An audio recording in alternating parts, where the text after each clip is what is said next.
Good afternoon. Welcome to the October 24th, 2024 School Board Work Session. Dr. Cashwell. Good afternoon, members of the board and those who are with us in the audience. We're going to begin with the Pledge of Allegiance, which will be followed by a moment of silence. If you would please stand.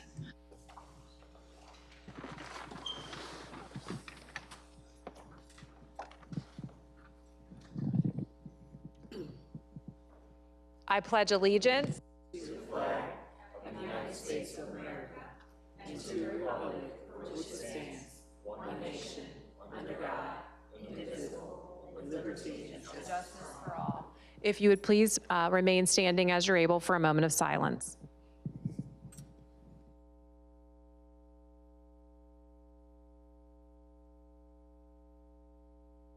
And that concludes our moment of silence. You may be seated.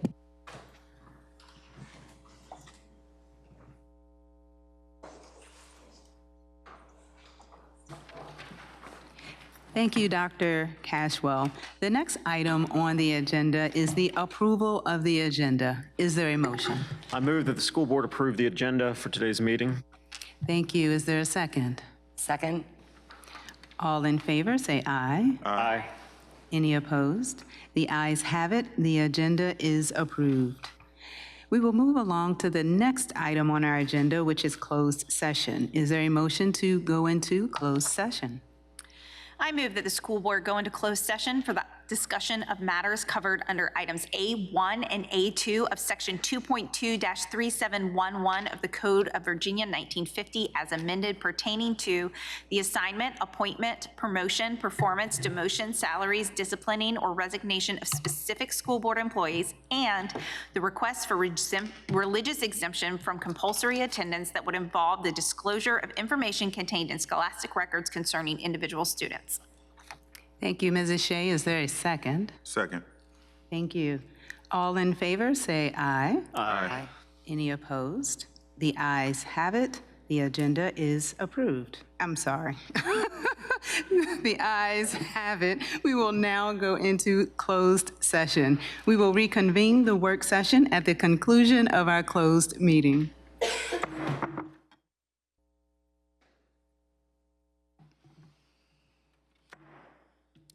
We're back, and we will now certify closed session. Is there a motion to certify closed session? I move that the school board certify by a recorded vote that to the best of each school board member's knowledge, only public business matters lawfully exempted from the open meeting requirements of the Virginia Freedom of Information Act and identified in the motion authorizing the closed meeting were heard, discussed, or considered in the closed meeting. Thank you, Mrs. Kinsella. Is there a second? Second. All in favor, say aye. Aye. Any opposed? The ayes have it. Closed session has been certified. Superintendent, Dr. Cashwell. Thank you. For the first item, I'm recommending that the school board approve requests for release from compulsory school attendance for student case numbers 24-25-RE-4 and 24-25-RE-5 based on bona fide religious beliefs, and of course, the names of the students are protected under the Virginia Freedom of Information Act. Thank you, Dr. Cashwell. Is there a motion? I move that the school board approve the request for release from compulsory school attendance for student case number 24-25-RE-4 and 24-25-RE-5 based on bona fide religious beliefs. Is there a second? Second. All in favor, say aye. Aye. Any opposed? The ayes have it. Closed session has been certified. Dr. Cashwell. For the next item, we are going to engage in an activity whereby the school board will review previous legislative priorities and then identify priorities and agenda items for the upcoming 2025 legislative session. And shall we go ahead and move down, or are you going to start the activity here? We can go ahead and move down. All right. I was probably going to reiterate just what you said. So. All right, so if members would go ahead and move forward.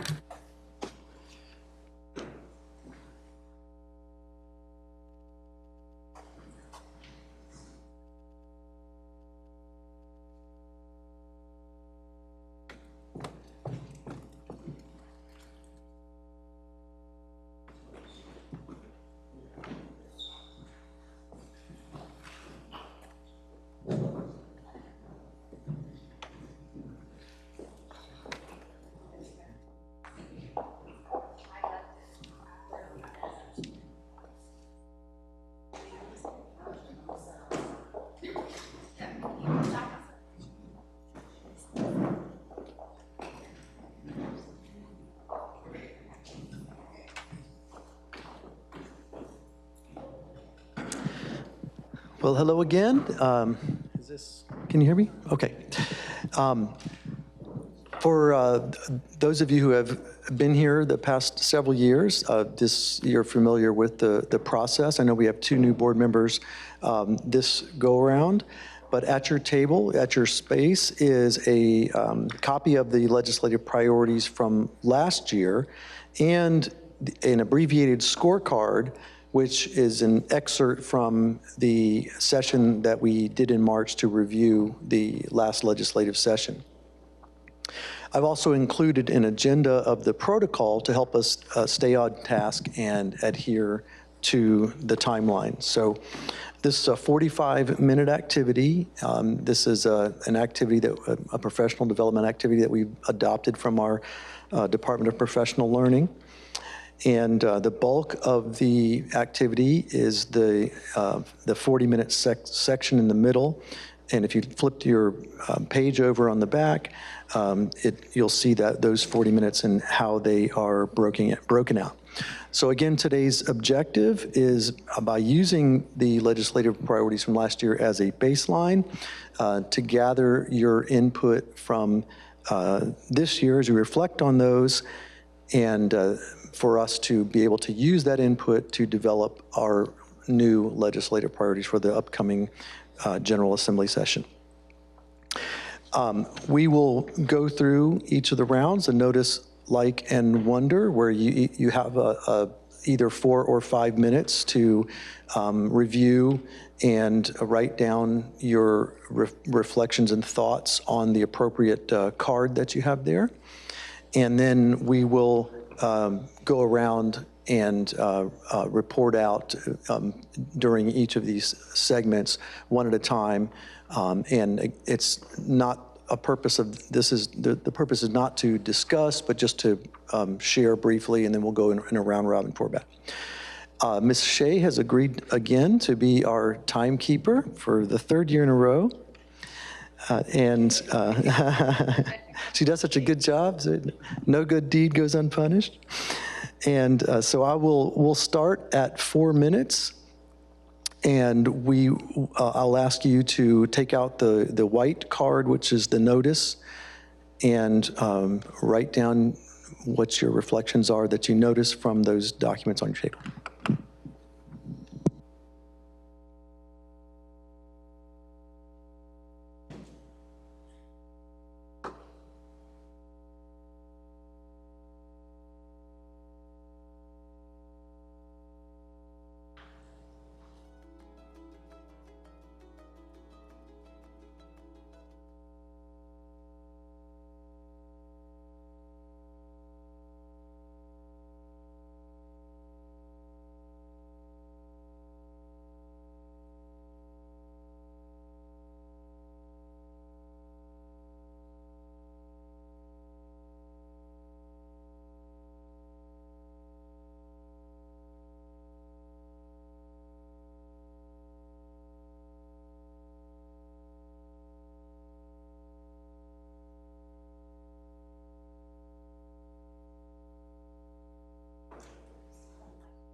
Notice from looking at last year's priorities and the scorecard, just what do you notice? What are some themes that might jump out to you, or something that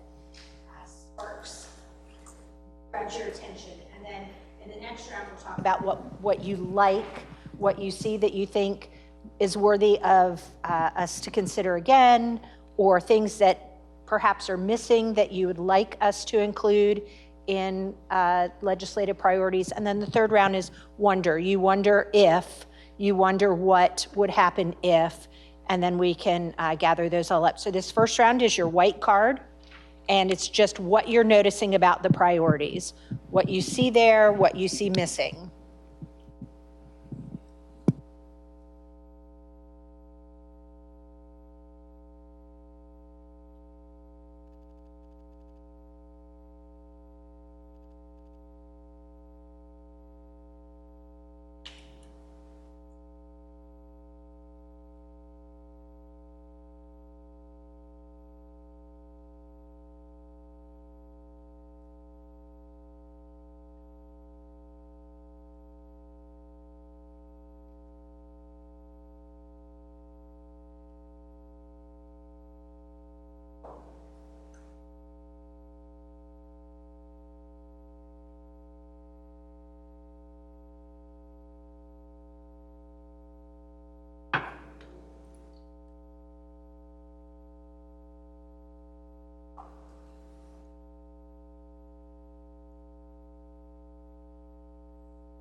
right, I am going to start with Ms. Atkins, and then we'll go around the room this way. If you want to share one of your notices, and then we'll go around, and if you have more than one, we'll just make another loop around, and everybody can just say what the statement is. Thank you, Ken. I noticed from our 2024 legislative priorities that they still align with the needs for 2025. There's not much that I see to be removed. I know we're going to get to some wins, but I think for the majority of what I see, they're still necessary and aligned to needs of today. I noticed there's no comprehensive changes to funding for the JLARC recommendations. I noticed PTR is not the same thing as class size. I noticed that the plan to get teacher salaries in Virginia to the national average was vetoed by the governor.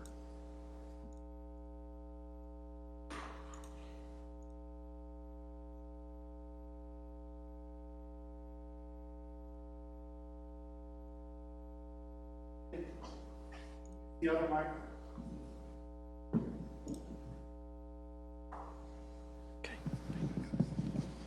I noticed that equity is used several times when talking about safe schools and student wellness.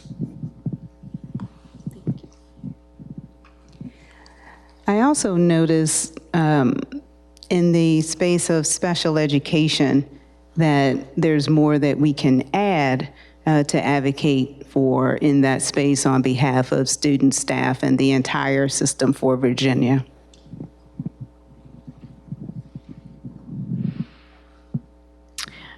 I noticed a lot of green check marks for things that we advocated for last year.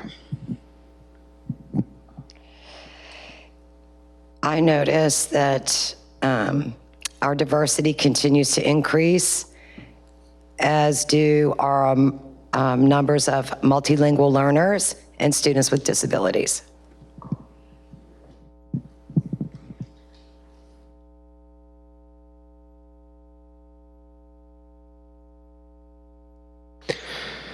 I noticed that the sports staff cap removal was eliminated in the conference markup.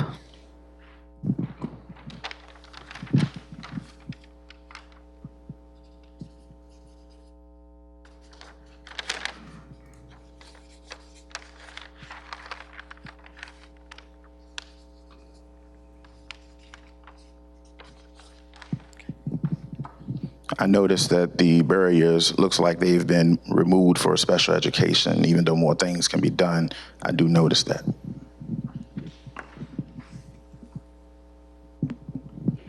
Also notice that our advocacy for fully funding staff and curriculum requirements have not been fulfilled.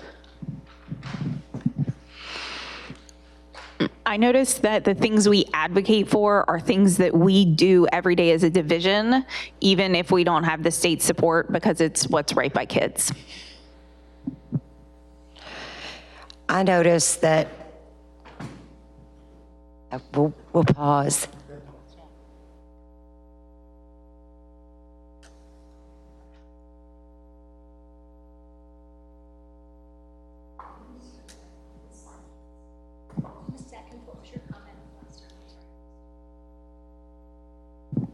No, I noticed one of our items on here is to fully fund staffing and curriculum requirements, and I noticed that has not been done. And that's time. I noticed that every politician in the state of Virginia ran on education, so they need to fund it. Thank you. And I want to say that we'll collect your cards. So if we didn't get a chance to get to all of the items that you highlighted there, we will make sure that we synthesize all those in the priorities that we developed, the draft priorities that we develop, I should say. And I want to thank our Chief Communications Officer, Eileen Cox. I didn't mention her earlier, for assisting in capturing your thoughts on the board.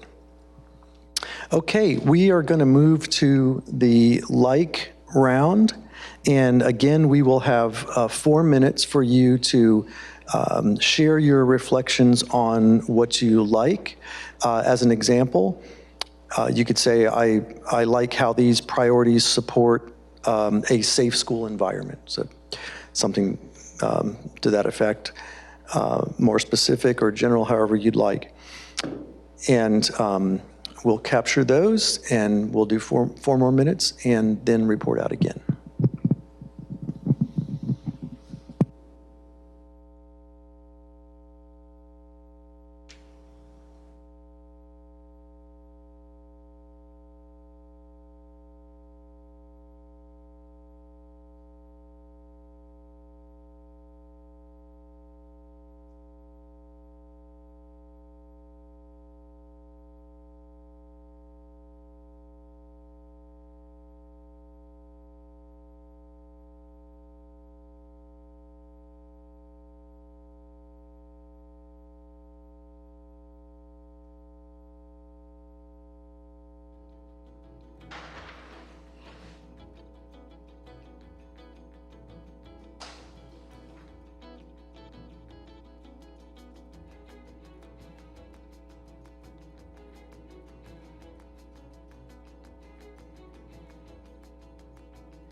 "34 seconds left."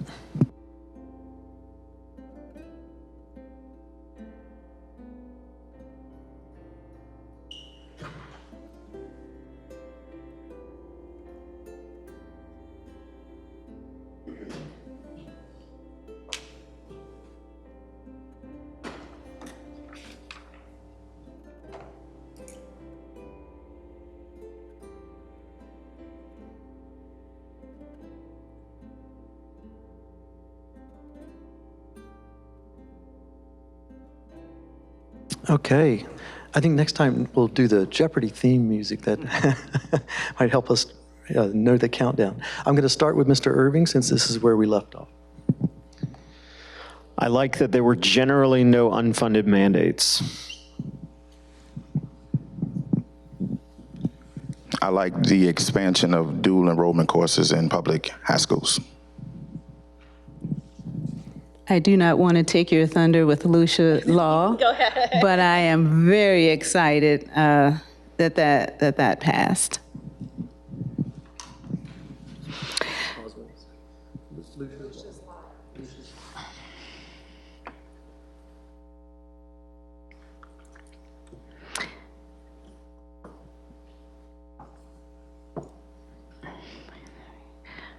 All right. I like that we were able to work with local legislators on both sides of the aisle to get things done this session. I like our opening statement last year. That was a plea for two legislators to consider the workload and timing of new initiatives that impact our educators and ultimately impact our students. I believe some legislators missed the memo.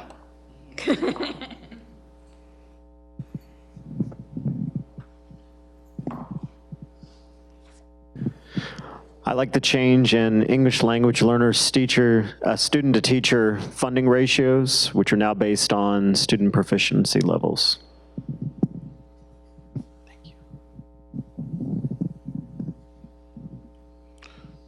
I like the continued focus on literacy when it comes to curriculum and funding.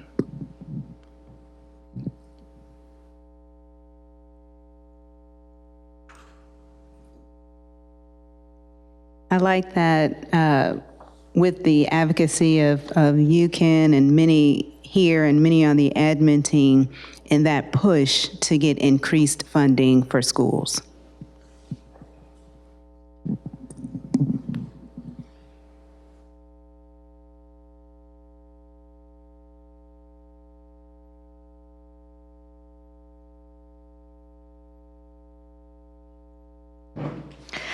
I like that we continue to advocate to remove barriers to qualified teachers and get them into classrooms where they can positively impact students.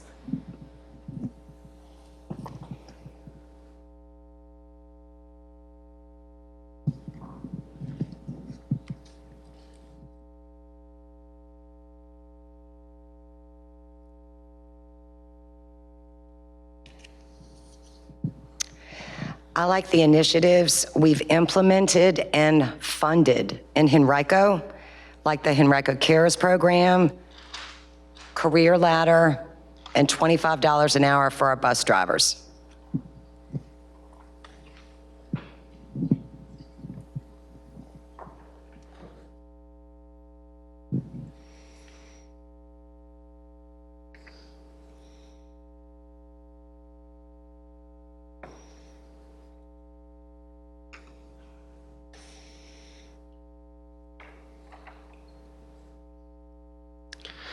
I like that our special education career switchers bill was signed into law.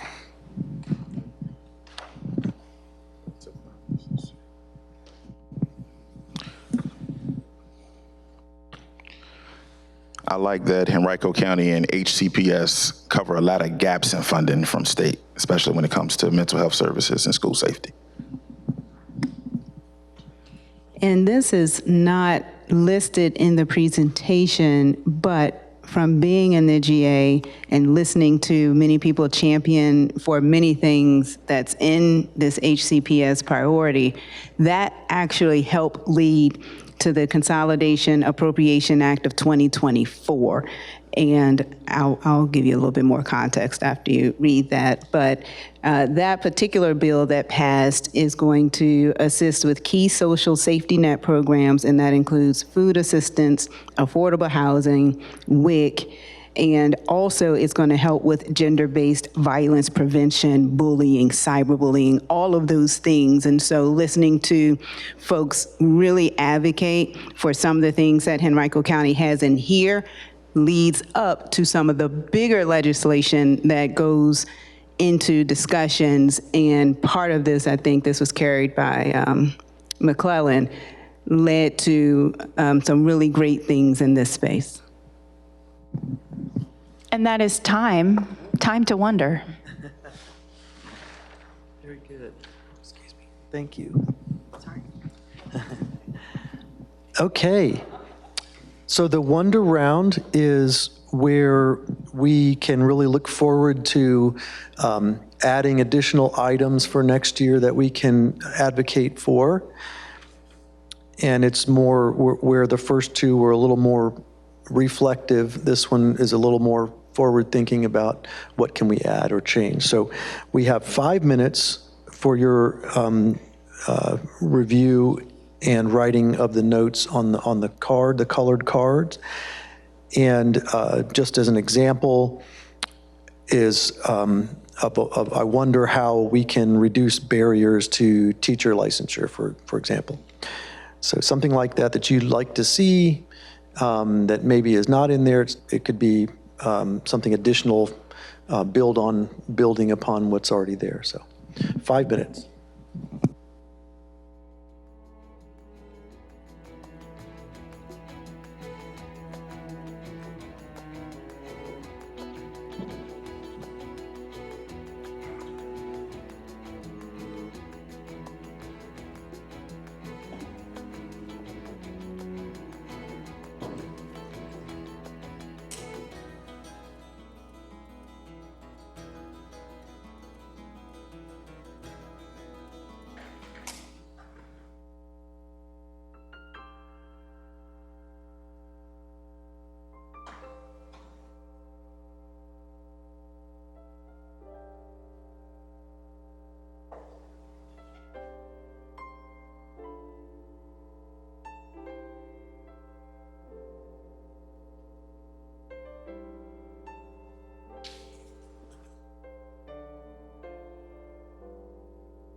I think we left off with Ms. Kinsella last time, or was it?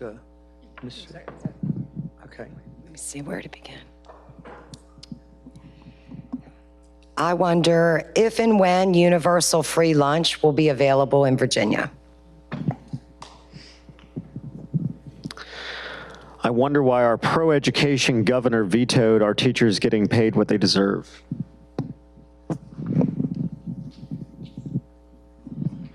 I wonder how much better our schools could be if we improve the counselor to student ratio, benefiting both students and reducing workload.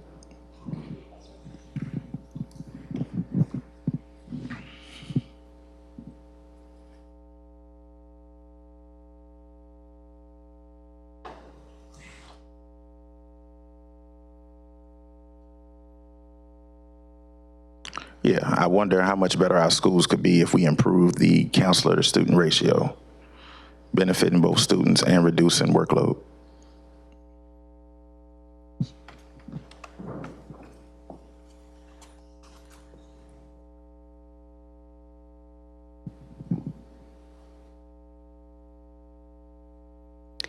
I wonder how we could incorporate policies around construction that focus on wellness and develop formulas that tie back to the number of windows that are required for new construction, and also tying that back to evidence base of the impact of sunlight and absorption of vitamin D, also increasing calmness and reducing anxiety, and policies that ensure that we're using non-toxic materials in the construction process.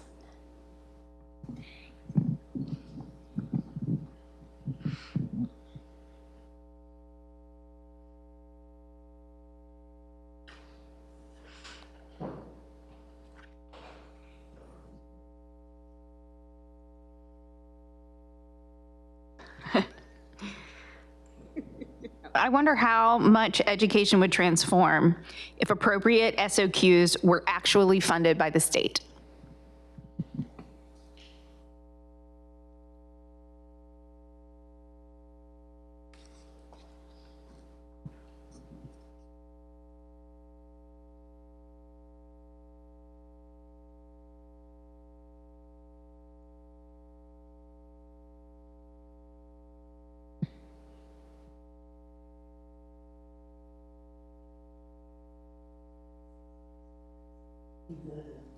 I wonder how different it would be if the VDOE would provide complete models, guidance, and training before rolling out new initiatives.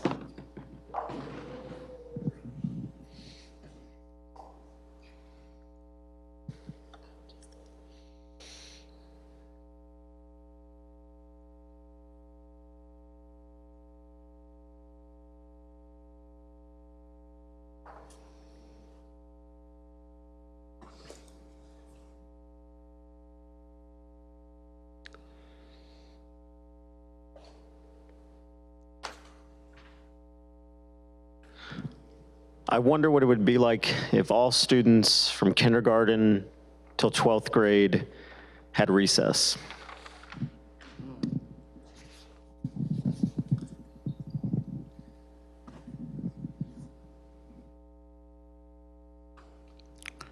I wonder how much more impactful our schools could be if state legislators expanded funding and support for students facing housing instability and food insecurity.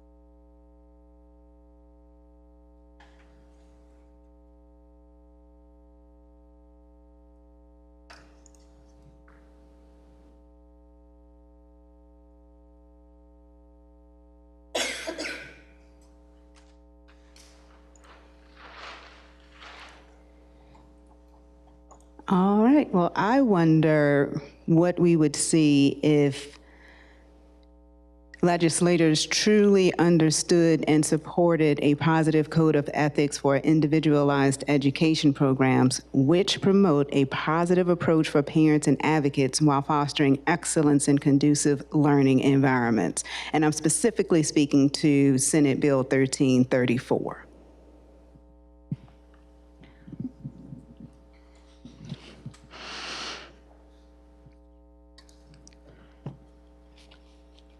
I wonder how we can help legislators understand the unnecessary barriers to dual enrollment instructional qualifications. Also, I wonder, even though we're out of time, if we can go around the table one more time.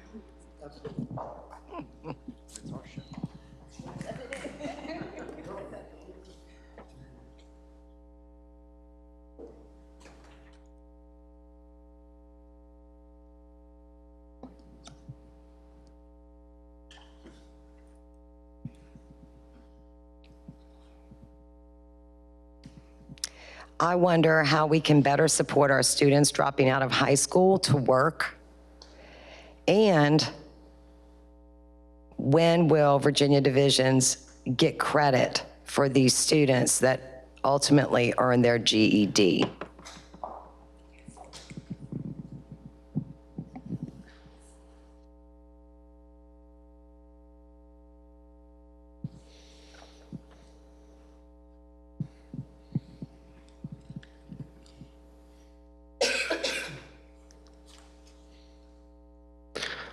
I wonder why all portions of accreditation going down to even playground equipment are not provided with, we're not provided with funding by the state when it's something that they require.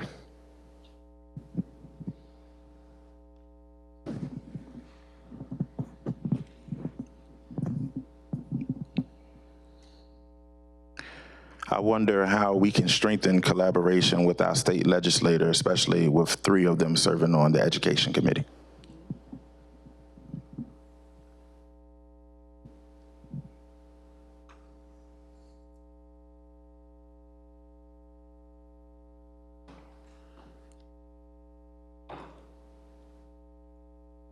I wonder why legislators are not in full support of the JLOC recommendations.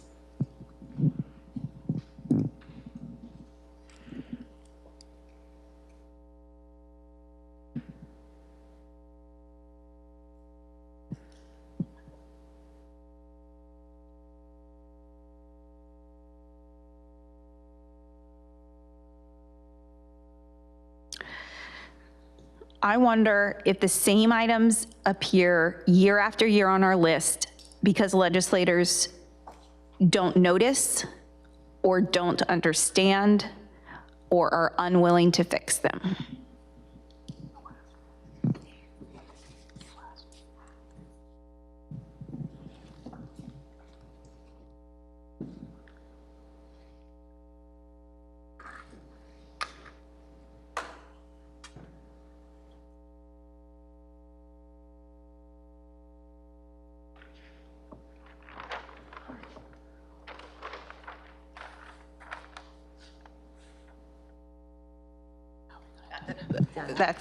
That was all the way around, sorry.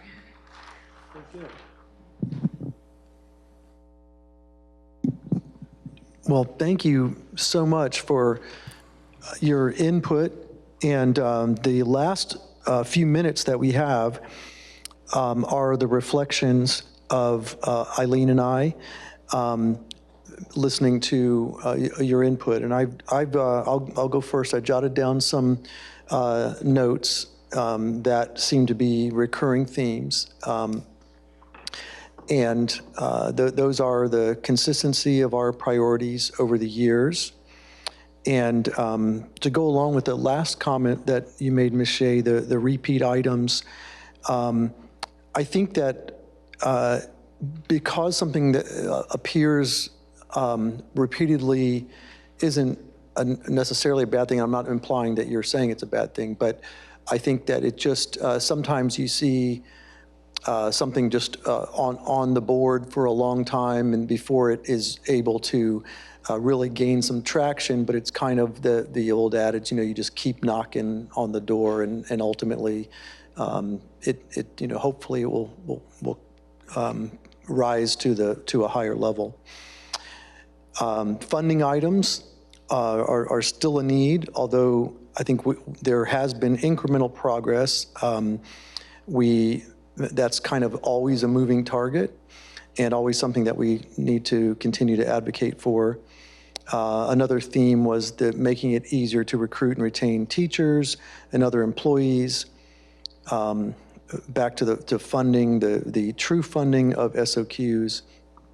A lot of mention for advocacy to support things like housing instability, food insecurity, wraparound services.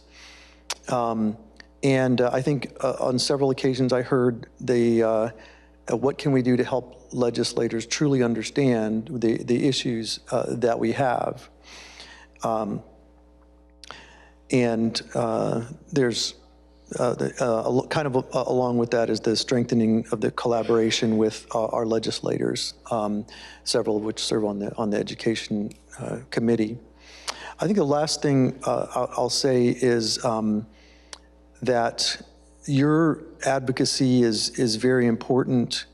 In addition to me being down there on a daily basis, and I will do my best to keep you all updated on when particular bills are on the agendas of committee or subcommittee meetings. I think there are times when, if it's at all possible, that you could come down and speak, or just contact the legislator via email or phone call or something. I have seen how powerful that really is, and I think the legislators respect local school board members very much. In fact, many of them are former school board members. So if you're able to during the session and you can make time to do that, I think it would be worth your while. So our purpose in having some reflective time with you is to make sure that we're capturing or understanding appropriately the things that you've said so that we can go back and look at the priorities and bring them back to you. So if there's something that you hear from us that's not correct, please jump in, let us know.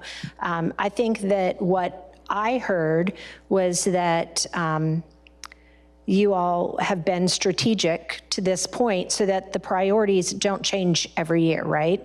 So the priorities and keeping your eye on the ball, it's the same ball. You might have some additional priorities that come in, but we're not throwing everything out and starting from scratch. I also heard that you all appreciate the progress that we've made, but we're not going to become complacent. And so you would like us to go back and at the topics that you selected in the wonder or in the like categories, how do we advance that to the next level? How do we build upon perhaps some of the progress that we've made, but also look for opportunities to take on some of these new topics as well and keep moving forward. So that's what we're going to do. Our next step will be that we'll take this all back. Dr. Cashwell will have time to have input as well from the instructional perspective and also with the division leadership team. And then we will bring that back to you. Ken will bring that back to you. And I believe, Dr. Cashwell, if you would like to also offer some thoughts before we wrap up. I just want to thank you both for facilitating the activity with the board. And I know that it's very fruitful to have an opportunity to hear from board members directly in this format. And so as we're transitioning back to the dais, Mrs. Atkins, Chair Atkins, if it's okay with you, we take a 5-minute recess. Yeah, we just have a quick where they get to go around. So after I didn't mean to cut the activity short. So after the 1-minute wrap up, then we'll take a 5-minute recess before coming back to the dais and getting settled back. Thank you. Perfect. So Mr. Young, do you want to start us off? Sure. I guess to kind of wrap up things, I really like just keeping up with the theme that our priorities really hone in on what we want to see done, and it's really clear cut to me. And another thing is that we heard funding a lot, and a lot of our problems come from funding. But I would also like to see some sort of committee that helps us solve problems that funding doesn't account for. I would like to see something thinking outside of the box of funding where we can solve for issues, because that seems to be the barricade when it comes to getting our legislation passed. Thank you. I also want to thank you, Ken, and Eileen, and all of my school board colleagues. It's an awesome opportunity, not just for us, but for the public to hear our different personalities through our words and understand some of the things that we may have focus on, or perhaps in this moment just are at top of mind. It's so healthy to hear each other's thoughts. I also feel very strongly that with funding, we can accomplish quite a bit. And when there is money, we should receive it. That is as simple as that gets. The other part is around wellness.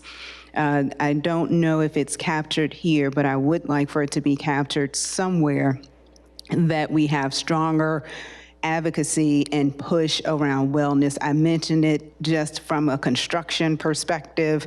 I would like for us as a division to push even stronger. We are still in recovery from COVID, and we are in the midst of a mental health crisis with our children. And so I do think having some level of advocacy in that space as we get into the General Assembly. Other than that, we've had some major wins, and we should acknowledge that, keep pushing for that. And I look forward to learning more about what you come up with when you summarize all of these things. Thank you. Similar to Mr. Young, noticing that really, much like last year, a lot of these focus around funding, right? And that can often be the barrier to getting things through. We should absolutely continue to advocate for appropriate funding for our schools. Absolutely. But also, I think one of the reasons we were able to have so many wins last year is that we advocated for a lot of concrete things that were not directly based in funding. And so things like Mr. Irving brought up, looking into recess or dual enrollment, IEP process. While those may have some financial impacts, they're not rooted in major budgetary investments like universal lunch and SOQs and those things, which we should absolutely continue to advocate for. But how can we think outside the box and get wins that don't have as large of a budgetary impact, but make the difference for our students and our staff and our communities? I appreciate this session. I appreciate you two facilitating it. I really liked our priorities last year. And I'd like to continue to build on them, right? Because the needs continue to change. And another thing that I noticed, because a lot of it is about the funding. And to your point, Mrs. Shea, some things can be fixed by policy and other adjustments that are not monetary. But again, every single politician in the state ran on education. They do need to fund it. And then I just noticed, again, I know we talk about Henrico and how we work with our counterparts and how fortunate we are, because as our enrollment has leveled off or in some cases declined, our budget is approaching $1 billion. So the needs of our students and families continue to increase. So we are fortunate to have our government counterparts here in Henrico to help us with the funding until funding comes from the state.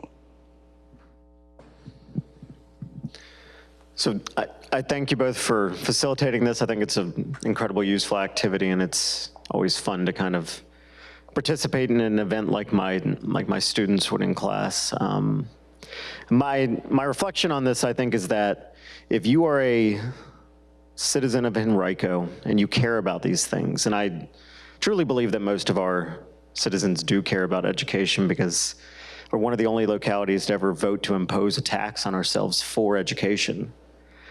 I think that when next year comes around and we do have our state elections, it's important to pay attention to the people who do support these things, because elections do matter, and the people that we get into state office are the ones that provide a lot of this funding that we're asking for. So it's important to pay really close attention to who shares your values and who supports the things that have been laid out here. Thank you. Thank you very much. I think just to wrap up, as you're further reflecting, if there is anything specific that you think could be fashioned into a bill, please let me know about that, and we can try to be very specific and get somebody to sponsor such a bill. So thank you again very much, and I think we're adjourned here. Yeah, and we'll take a 5-minute recess. 5-minute recess.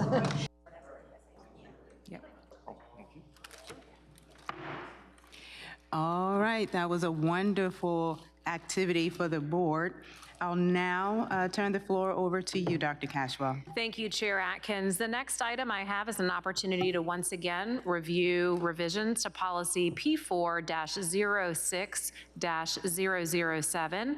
And again, as shared before, the revisions to this policy provided some additional clarity and protocol as it as it relates to maintaining a drug-free workplace. And then following the board's approval, if granted at this evening's work session, related changes will also be made to regulation P4-06-007R, which was attached in board docs for reference. Should there be any questions? Colleagues, do you have any questions or feedback? Mr. Young. Yeah, just a general question. If passed this evening, Dr. Cashwell, when does it go into effect? And are our faculty notified immediately? Yes, it would go into effect immediately, and we would make employees aware of the change. Thank you. And update our language. Yes. All right. Dr. Cashwell. All right, with no other questions on that item, the next item is an opportunity, as we do annually, to take a look at the proposed capital improvement plan. And so we'll look at fiscal year 25-26 CIP proposals. And as is customary at this time, we also take a long look, in this case, out to fiscal year 34-35, because we understand that making decisions related to our CIP today means in tandem looking at a number of long-range plans in order to help inform and provide context. So Mr. Pritchard is going to kick off our presentation, and I'll have him go ahead and get started. All right, thank you. Good afternoon, Madam Chair, members of the board, and Dr. Cashwell. Today, Rachel Thayer and I will share our capital improvement plan for FY 25-26 through FY 2034-2035.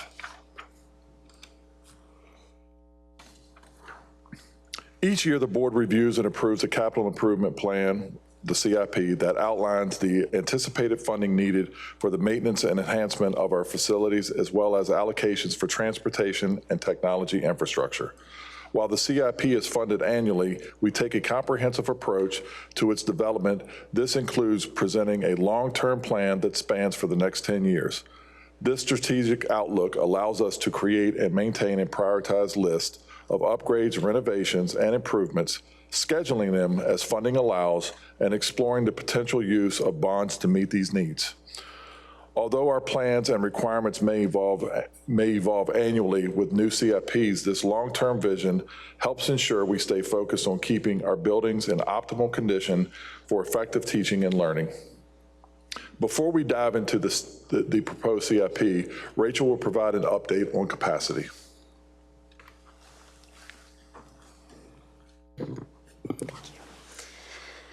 The following maps show each school's preliminary functional capacity percentages by level.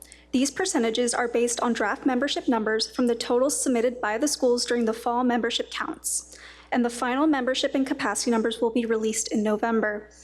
At the elementary level, the preliminary numbers show that no school is over 100% functional capacity, and that there are 14 schools between 90 and 100% capacity, primarily in the Tuckahoe and Three Trop districts. The highest capacity school at the elementary level is Trevette at 98.4%.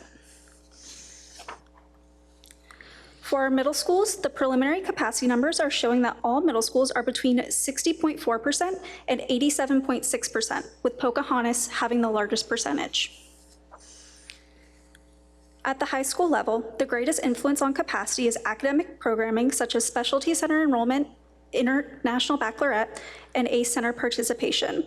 We're going to break that down in the next few slides. But the overall impact is that when you account for students attending these programs on any given day, Freeman is the only high school with a functional capacity over 100%, and it is close at 101.2%.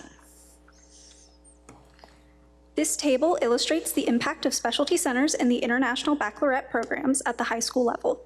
It displays the total number of high school students residing in each zone assigned to their respective schools, the net change in the school's enrollment due to these programs, and the preliminary fall membership figures.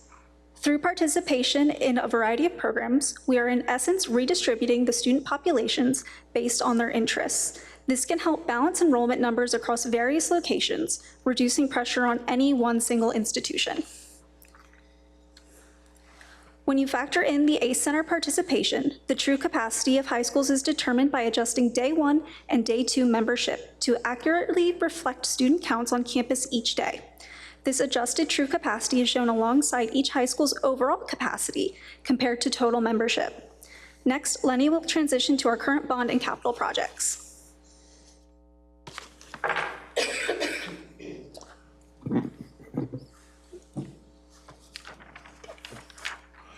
We're in the final stages of the 2016 bond projects, and I'm excited to provide updates on Adams Elementary School. This rendering showcases the newly relocated entry for improved visitor access along with a modified roof line that will enhance the visibility of the multipurpose room. Work has begun on the structural framing for the new front office and some of the classroom. This should be done in December. Other classrooms, the cafetorium, bus loop, and parking and staff parking area are complete. Ongoing work on Thornhurst Street involves connecting a new water line from Laburnum Avenue with the underground portion finished. The project started in February 2024 with an estimated completion date of the fall of 2026. Construction is also underway at the campus of Virginia Randolph. The renovated ACE Center at Virginia Randolph opened its doors at the start of this school year. Meanwhile, the 2-story expansion to the Academy at Virginia Randolph is ongoing. When completed in the spring, the campus will include collaborative learning spaces and state-of-the-art classrooms. You will recall that this project, which was previously listed as a future unfunded project in the CIP, is now primarily being funded through ESSER 3 grant money. We are also moving ahead with our 2022 bond referendum projects. Once again, we would like to express our gratitude to the citizens of Henrico for their overwhelming support in approving these bonds. This funding will enable school construction projects over the next 6 years to address aging infrastructure, accommodate potential growth and development, and create innovative teaching and learning environments. The slide lists the specific bond projects approved and their planned timelines. Year 1 projects have already commenced with the design of Longin and Jackson Davis Elementary School, which were approved by this board during the June 6th school board meeting. Both projects are set to begin this fall with an estimated completion date aligned with the start of the 26th school year. Also included in the Year 1 projects is the living building at Wilton Farm. The school board has approved the schematic design for this facility. As a reminder, it will be the first Living Building Challenge certified public K-12 building in the world. Site work is estimated to start in February 25, with construction beginning in September of 25. A completion targeted for the start of the 26th school year. The CIP cycle enables us to plan for future projects effectively. This slide presents a list of future projects not included in our current CIP draft. But with our part of our long-range projections and planning efforts, these projects are identified as needed attention in years 8 through 10 of our plan. As long-range planning continues, additional projects may be added. The first 5 schools on this list were evaluated in our initial capital facility pre-planning study and are designated for renovations. The cost of these projects will be determined once a start date is established, taking inflation into account. The next 5 schools are the last 5 schools that are currently undergoing a capital facility pre-planning study to determine their priority order and whether they are better suited for a rebuild or renovation. If we stay on track through FY33, we will have renovated and or rebuilt all schools in Henrico that were constructed prior to 1990. Looking beyond the next 10 years, we will revisit the first schools renovated in the late 80s and 90s. These schools highlighted in red represent some of our oldest original structures, which have undergone various additions over the years. They will also be included in a capital facility pre-planning study.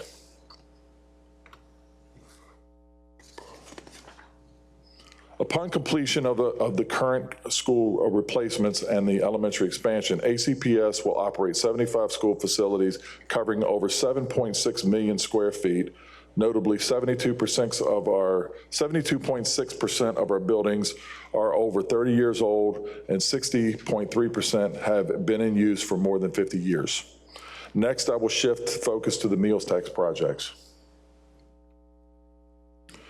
We continue to leverage meals tax funding for deferred maintenance projects at our schools. We remain grateful to both the school board and board of supervisors for this funding to help our facilities. To date, we have done 425 meals tax projects at a cost of over $87 million across all schools.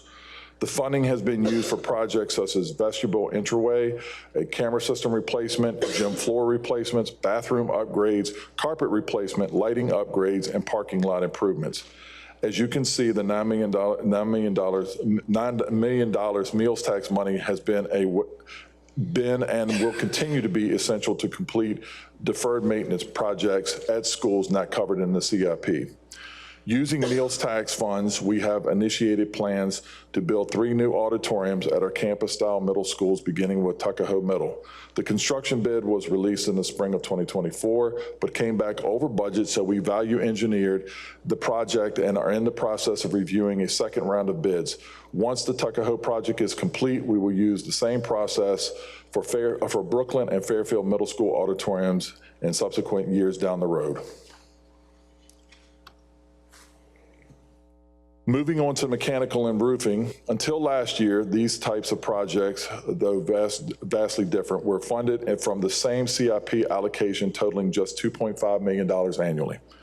The $2.5 million was earmarked to cover all HVAC, plumbing, and electrical repairs in addition to any roof maintenance.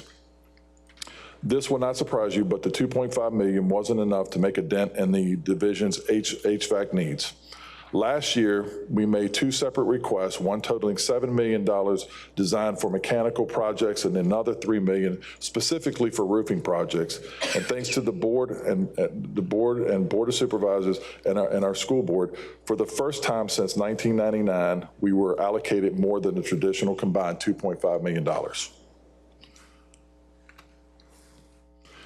As I said, the current CIP includes $7 million for mechanical projects. For context, in 2019, ACPS identified a total of $44 million in mechanical work needed across the division. In addition to the CIP funds, we have used ESSER and COVID recovery funds and meals tax to begin to address some of the most pressing issues. As of October 1st of this year, we have prioritized a list of 70 projects totaling $56 million. Each year, we collaborate with Mosley Architect and their mechanical engineering department through our annual contract to assess our HVAC systems. Together, we create a priority list of mechanical projects based on age, the frequency of repairs, and need for various issues. The list focuses on preventive maintenance and infrastructure replacement rather than simply identifying broken or non-functioning components. While age and problematic issues are both considered, we prioritize addressing critical issues first, even if they precede age-based replacements. In essence, our plan aims to replace mechanical items before they fail. That $7 million from the CIP, while much appreciated increases, barely scratches the surface. This year, we are requesting $10 million to enable us to undertake additional mechanical projects and address any unforeseen repairs. When it comes to roofing, replacing aging roofings at school is essentially for safety, structural integrity, energy efficiency, and health aesthetics and compliance, et cetera. The $6 million request allows us to proactively tackle roofing issues, ensuring that our schools can maintain a safe and supportive learning environment for years to come. The figures presented on this slide mainly focus on our metal retrofit roofing system, but also need to address some of the older slate roofing and low slope membrane roofing that exist in some of our buildings. I would like to express my gratitude once again for this board and the Board of Supervisors for their support of the technology infrastructure funding. Last year's $2 million CIP commitment to the capital improvement plan allowed us to continue our large-scale technology initiative, equipping HCPS classrooms with innovative and next-generation display technologies, particularly in those that previously lacked them or had outdated systems. Over the past 3 years, we have successfully added 2,030 new panels to our classrooms, and with this year's funding, we aim to add another 350 Promethean panels. I want to extend my gratitude to this board and Board of Supervisors again for their ongoing support in replacing our aging bus fleet. Last year's CIP included essential funding for bus replacements. Since the approval of the last CIP, we have utilized CIP and ESSER funds over the past 5 years to purchase 278 new buses equipped with seat belts and climate control. These investments have helped lower the average age of our bus fleet and reduce both fuel and repair costs. Additionally, improved driver workspace in the new buses featuring climate control and technology upgrades will enhance the effectiveness and efficiency of our transportation department. In past years, the transportation line item in the CIP was inclusive for buses and the division's fleet vehicles. For clarity and for record-keeping purposes, we are making a new separate $1.5 million CIP request for vehicle replacement that will enable us to update and maintain our aging work fleet, ultimately enhancing our school services, or services to our school, I'm sorry. To further our efforts in addressing the aging playgrounds at our elementary schools, the CIP requests $1 million to establish a long-term replacement plan. The playground projects were first added to the CIP in FY24 following a one-term appropriation of $500,000 for FY23, which was made in September 22. This plan aims to ensure that playground equipment is replaced every 11 to 12 years, meeting current safety standards. With the $1 million, we can replace playgrounds at 3 schools each school year. Each school has 2 playgrounds, one for grades K through 2, and another designated for students in grades 3 through 5. Replacement costs are approximately $300,000 per school. This concludes the presentation. We'll be seeking the board's approval of our preliminary CIP at the November monthly board meeting, and then we'll provide our proposal at the to the Board of Supervisors so that it may be considered during their budget deliberations. Once approved by the supervisors, it will return to this board for your final approval. And we will be glad to take any questions you have at this time. Mr. Pritchard, thank you for the presentation. If I might note as a point of clarity that we're seeking approval of the 25-26 CIP at our December 12th meeting. Oh, I think you stated November. Thank you. Thank you for the presentation. We'll begin discussions to my left with Mr. Irving. Didn't know I'd go first. Thank you all for the detailed presentation. It's greatly appreciated as always. So I'm going to have, I think, quite a lot of questions, so I apologize in advance. So if we start off with the capacity in the first 3 slides with elementary, middle, and high school, ideally, what level of capacity do we want at each of our buildings? Well, our buildings are built to function at 100% capacity, and that's what we work to work at. So ideally, we do want the buildings to be as close as possible to 100%. Yes. Okay. Yeah, I mean, I think that makes sense. You want to use the functional space that's available. Do the specialty programs make projecting enrollment patterns difficult?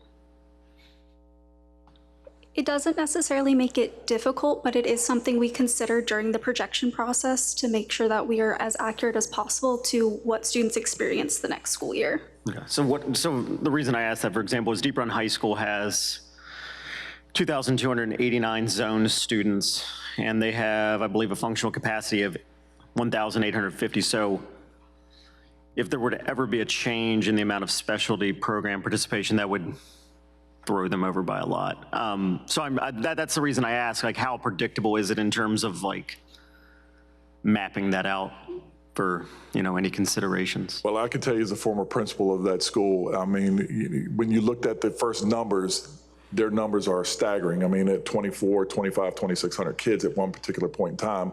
But relying on the specialty centers and the programming, we were comfortable at that point in time. I mean, we would always have some over, particularly after 2008, when some things happened and we were fine with numbers. So it was really fine. I mean, we went into building the master schedule knowing that these numbers were going to change dramatically. And I would just note that, while certainly it's another factor that, we can't predict with 100% accuracy, just like we can't guess sometimes the number of kindergartners and so on who will be enrolling in any given year, we can certainly look at trends. And most of our specialty centers have a track record for some time. So we're able to look at enrollment over time and predict what that looks like, not only annually from all schools, but by magisterial district and feeder high school. So that gives us something to start with. And certainly this board over time, and previous boards have really advocated for continuing to offer and expand seats at specialty centers. I don't think I have to reemphasize the recent efforts around expansion of ACE, for example. And so all of those opportunities are wonderful for students in creating that life-ready learning experience. And it also provides relief for capacity challenges that any individual school might have as we create, more space for students. Sure. So a point of question about the ACE Center impact. So with students going to ACE, part-time in terms of their homeschool, high school participation, and then going to ACE, how is that mapped out on the numbers in terms of because there's more students in the building some days than there are others based off of ACE attendance. So how do we look at those? It's actually mapped the day 1 and day 2, and so you can see. I missed that. No, that's all right. Yeah. No, I mean it's a lot of I took that as day 1 attendance and then day 2 attendance in terms of us tracking. Day 1 and ACE day 2. Okay. Well, that's great.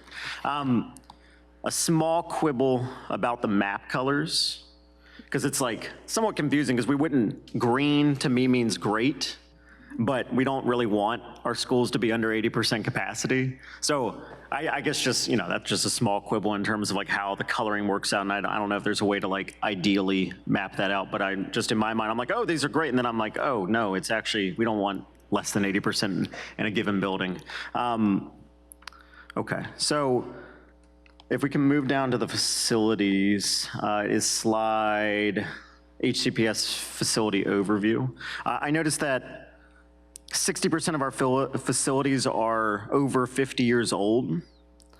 What types of issues does that play in terms of school environment and impact? Well, I think one of the things that we've all seen over the last few years, schools generally that old, to meet capacity in the past, they've had add-ons, additions built onto the school. So that has created some HVAC issues. When you try to tie in 5 and 6 different systems all into one, it does become very problematic at some time. So that is probably the biggest issue that we have.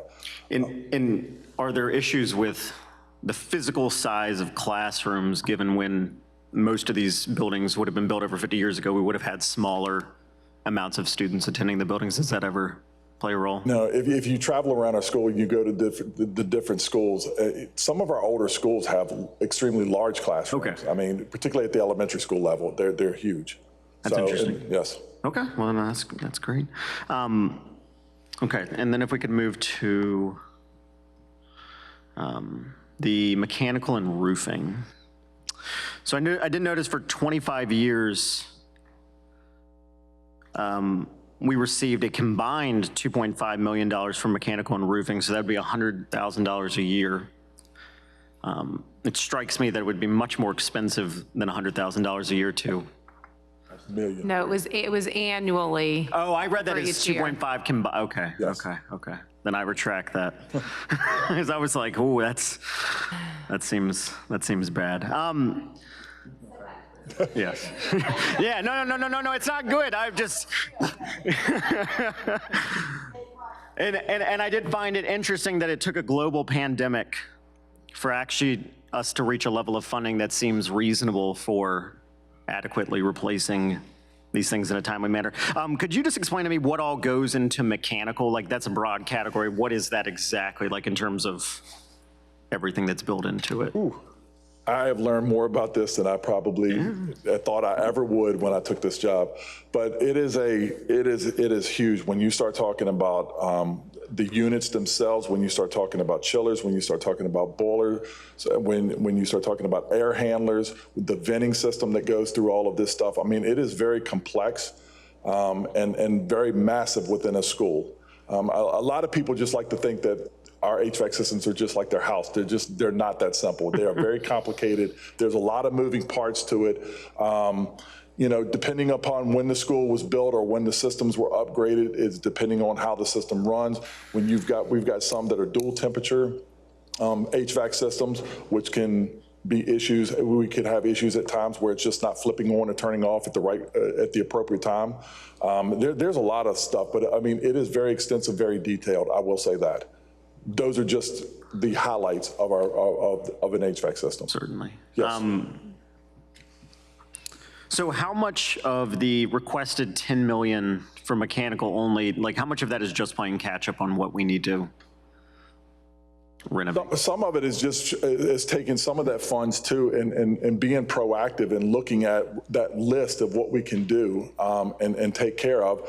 Some of it is going back and being reactive and fixing things as they do break down. They're mechanical, those things are going to happen. So we will put as much money as we possibly can into putting a dent into that to that 70 projects that we do have that equal $56 million. I do want to be sure to clear too, to understand that this is work that we cannot do in HCPS. We have to rely on outside vendors. And asking for a lot of money up front, it probably wouldn't matter because the vendors don't have the people to do that amount of work. So you have to break this up and space it up over time. So that's why we prioritize and look at our most difficult projects that we need to tackle. So in terms of the outside vendors, because I do understand that plays a large role, especially with the HVAC systems, and you know, you may have decades-old agreements that have lapsed and such that make it difficult to fix some of them. What is the feasibility of setting up a future program where, you know, it's more easily able to get these folks on call rather than trying to, you know, wait however long it is for a vendor to reply? I mean, we can definitely look into that. I know that we function off of contracts and what's existing, what's available to us. Okay. Yes. Okay.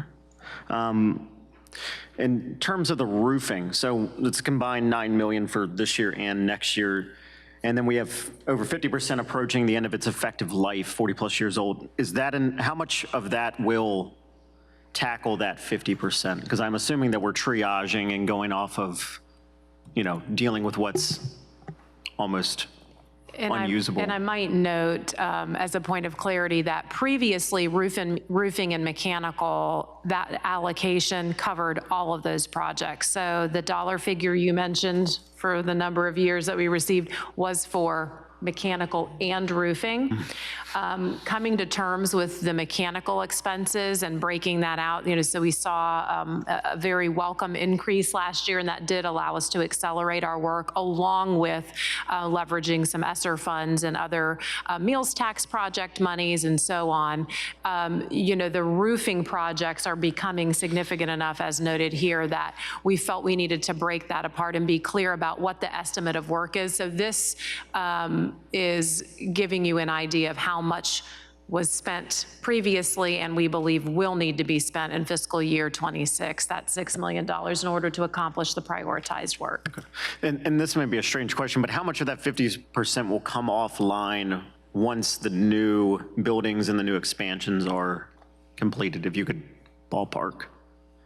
So like, for example, if Jackson Davis can have a rebuild and their roof is probably one of those ones that's exactly. Yeah. That's just it as we go through. I can pull all that information for you and get that to you. Yes. Yeah, because I mean, that obviously makes it a bit easier to tackle the other ones. bus replacement, okay, so, okay. And I kind of want to look at bus replacement and vehicle replacement. So first of all, what is the average age of our 460 vehicles? Do we happen to know that? Of our fleet vehicles or? Yeah, then the non-bus vehicles, yeah, the 460 fleet vehicles. Do we happen to know the average age of those? I can find that out for Okay, you. that'd be useful. Because I'm just thinking about in terms of replacement. Do we currently have a 10 to 15-year plan to commit to replacing our entire bus and vehicle fleet with renewably fueled vehicles? No, sir. And then, in terms of the buses and the funding that we're looking at being, remaining constant, have bus prices increased over the past couple of years? Yes, they have. Important to know. Okay, and then lastly, I just want to talk about playgrounds real quick. It's wonderful that we have a playground funding stream because, as I learned when I came onto this job, they are required for accreditation, so it's incredibly important, especially to our, our communities, and I know that my daughter loves them, and I can't imagine, having to have a broken slide and not being able to use it for a day and the tears that are shed over that. So in terms of playground and that being a constant $1 million, are playgrounds more expensive than they have been over the past few years? Yes, they are. Okay, well then it's, for me, when I see constant expenditures, I always think, well, that then covers less over the previous years, because if things become more expensive, then you're just losing value over time and it's not actually covering what it used to cover. So I think that any future arrangement should include a COLA adjustment, because, if things become more expensive, we have to equate that to what it would have cost over time. Thank you guys for the presentation. I appreciate this. Yes, thank you. Mr. Young? Right. Thank you for the presentation. I'm going to apologize ahead of time if I move around and I'm not in order. There's a lot of information to kind of unpack. I did want to start with what's probably my top priority, which is the HVAC systems. We've talked about it, and making sure the systems work well should still remain a major focus of ours. So Lenny, I have a question for you. Do we have sufficient staff to handle when problems come up? I know we have to outsource for some things, but do you have sufficient staff to take care of problems as they come? I mean, we have people, but we have not filled all of our vacancies. That part I can tell you. Okay, and so, in that department. Okay, so part of my question, I worked at Philip Morris for years. I was a machine operator. We did this thing called preventative maintenance. I'm sure Henrico County does PM as well on our HVAC unit. So how often are we doing this PM, or are we so backed up handling the emergencies that we are now no longer sort of doing the PM on these operating machines? No, because the money that we do get, like if it does go through, the money that was given to us last year, we have started the preventive maintenance aspect on that, and then dealing with the stuff that comes up as it does on a day-to-day basis. And like I said, our people can't do any of that work. We can't put in a chiller, we can't put in a boiler. That has to come from an outside vendor. Right, but once they're in, you guys can do the maintenance on them. Yes, right? sir. Okay, so in the funding that we're asking for, here, does the project include any staffing? Well, Or if we additional staffing? contract out to purchase a unit, that would include the cost of the installation. But the estimates we have put together for total HVAC mechanical would include things like preventative maintenance, systems we know are about to age out that we've planned. We do have a replacement cycle that we, again, he mentioned Mosley Architects works with us to study all of our systems and prioritize those for us. And so we're working off that list. But to Mr. Pritchard's point, then there are the unexpected repairs and issues that come up, which it's more about the dollars, I think, than the manpower, right? And trying to maximize how much of that list we can get through in any given year, given any unforeseen projects that may pop up. Okay, I just wanted to see if we had a sort of a staffing issue there as we do in other areas. Well, the other good part about buying new stuff is that it comes with warranties that the vendor has to provide service for. So you're getting that part of it in the purchase of the new stuff. So now, yes. I do have a question. Why are we having a hard time finding HVAC technicians. Is this a high demand industry? Well, Can we not use our CTE? Well, I think that's part of it graduates? too, and I know that we've been looking into this stuff when we get into this, but there's just not enough people going into that field in the private sector, so we're competing with the private sector to meet with our own. And as wonderful as our benefits are in Henrico County, I need to make that plug too. Yeah. It's tough to compete with that. It is, but I would note this is an area we continue, as I've mentioned, across all of our employee categories. When we're seeing shortages or gaps like that, then that tells us we need to take a look and do a market analysis. So this is something our HR team is looking at. And sometimes there's a supply and demand issue. Sometimes it's looking at whether a market adjustment is needed. And while we know we may never be able to compete with the private sector in some arena, our benefits and some of the other perks of working for Henrico County Public Schools may outweigh that if we can find the right market balance. And it is a unique area of expertise. So we understand that in our recruitment efforts. And I would note, to your point about CTE, we certainly love anytime we can get our students as official apprentices or whatever that might work alongside experts. And I know that's something that Mr. Pritchard and Mac Baton have actually been collaborating on. And so as students come through our own programs and work with maybe some of our private sector partners, there may be an opportunity for us to function as a private sector partner in that kind of a way. Okay, perfect. Thank both of you all.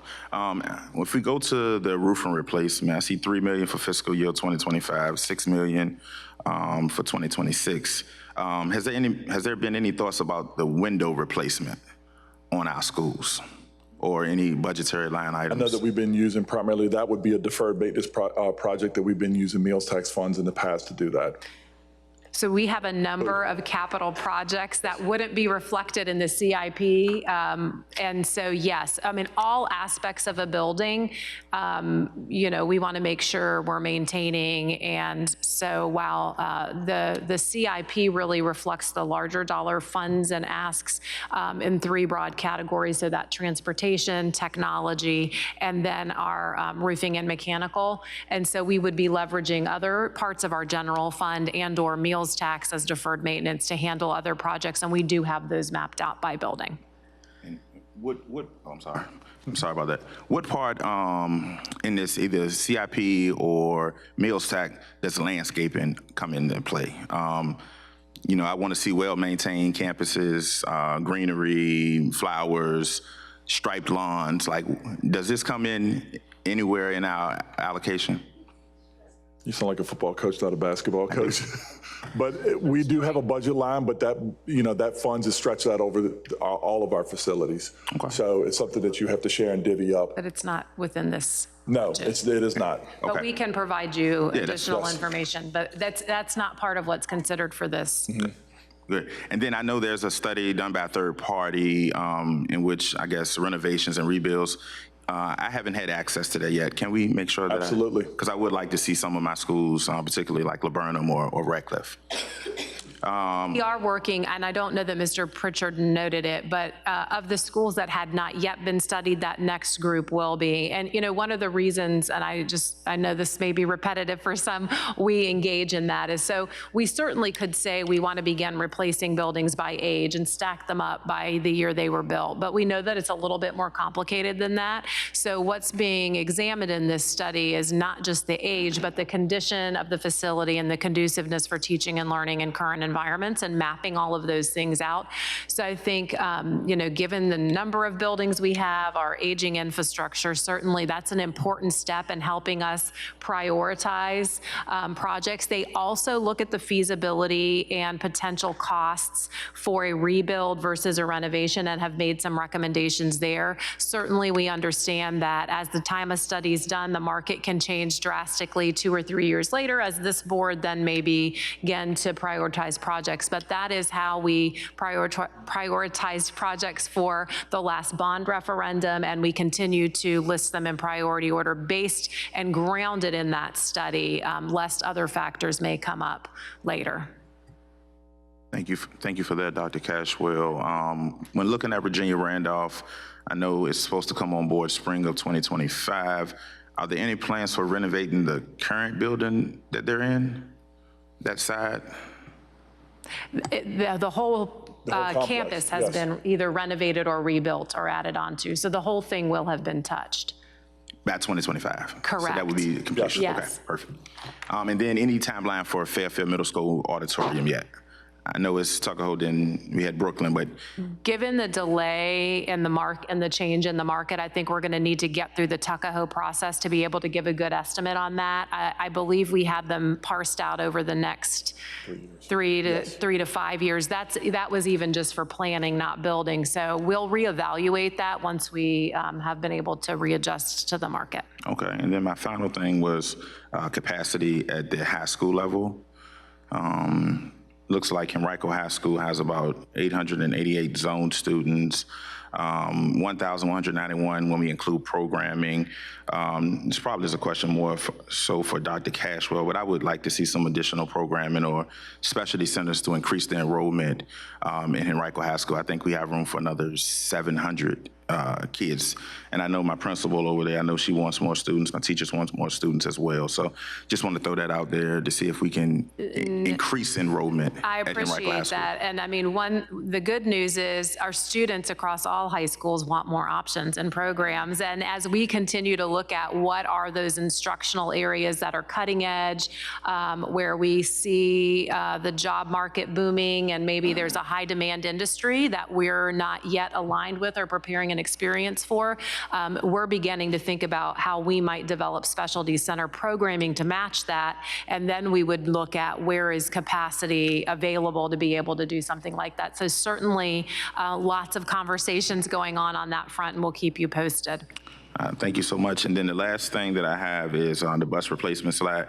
Mr. Pritchard, I'm guessing, what's the longest that a bus is kind of in movement when it comes to like how many years, 15, 20, 30? How long do we use a bus? It all depends. I'm being honest with you. It all depends on that particular bus. It's just like a car. I mean, we have some buses that are very reliable and usable that are 2008. Okay. Yes. So, I mean, we have a few of those, but most part, I would say anywhere 15-year max is probably what you're going to get out of a bus. Okay, perfect. Yes. I may have some redirects coming, but that's it for now. Thank you. Thank you. Thank you, Mr. Young. Mrs. Shea. Thank you so much. My colleagues previous to me have done such a thorough job, really excellent job. And I know that Ms. Kinsella and Ms. Atkins will have plenty of facilities questions. So I only have one facilities question and then want to move to capacity. So my facilities question is on everyone's favorite topic, HVAC. Okay. Is $10 million enough? I think given where we are and the ability to do the work, you know, I think that's the important piece of it and tackle those projects. I think 10 million is right now. Now, being that this is all new and these gradual increases are happening, we'll be able to determine what we could ask for the following CIP as well. But I think this is a good starting point in addressing some of those projects that we want to get underway. My request is very simple in words, understandably very complex in implementation, but I want to ensure that all schools have adequate working HVAC. And so whatever you need, if it's 10 million, if it's more than 10 million, we want to know. We want you to ask for it. We want to make that happen for our students and our staff. Yes, ma'am. And then, you know, dovetailed in outside of CIP, but dovetailed into that, really clarity and for the communication process on those work orders as we, when a challenge does arise so that it can be resolved quickly. But we want our schools to be first-class learning places to learn and work, and HVAC is a big part of that. So you make the ask, and we want to make it happen. Thank you for your support. All right, pivoting now to capacity. If we could just go to those, first of all, I want to say, Rachel, and Mr. Pritchard, these new slides that are introduced this year with the specialty center and the ACE numbers are really, really helpful to see. And so I want to, this is a new iteration of information with this year's capacity, and I just want to say thank you. It really helps us understand how students are moving across the county, so thank you. If we could go to the maps. One of these things is not like the others. There is one school on all of our maps in red, and that is Freeman High School. It's currently 104, 105% over capacity, and this is untenable. It's been on an upward trend since at least 2018. I pulled all the numbers, looking at, starting in 2018, approximately 100%, 103%. Even in 2021, when enrollments dipped during COVID, it was at 100%, up to 100, almost 103%. The last couple, 2 years, between 104 and 105%. Do we see a significant obvious relief coming in cohorts behind the students who are in high school, specifically in this matriculation pattern? Not overall trends, but do we have some sort of obvious bubble that's going to pop? I would say, looking at the projection numbers, not in the next 5 years. I appreciate that insight, and I really appreciate, like, you are on it. You know everything about capacity and building usage, and so I really appreciate your expertise in bringing these numbers to us a little bit early.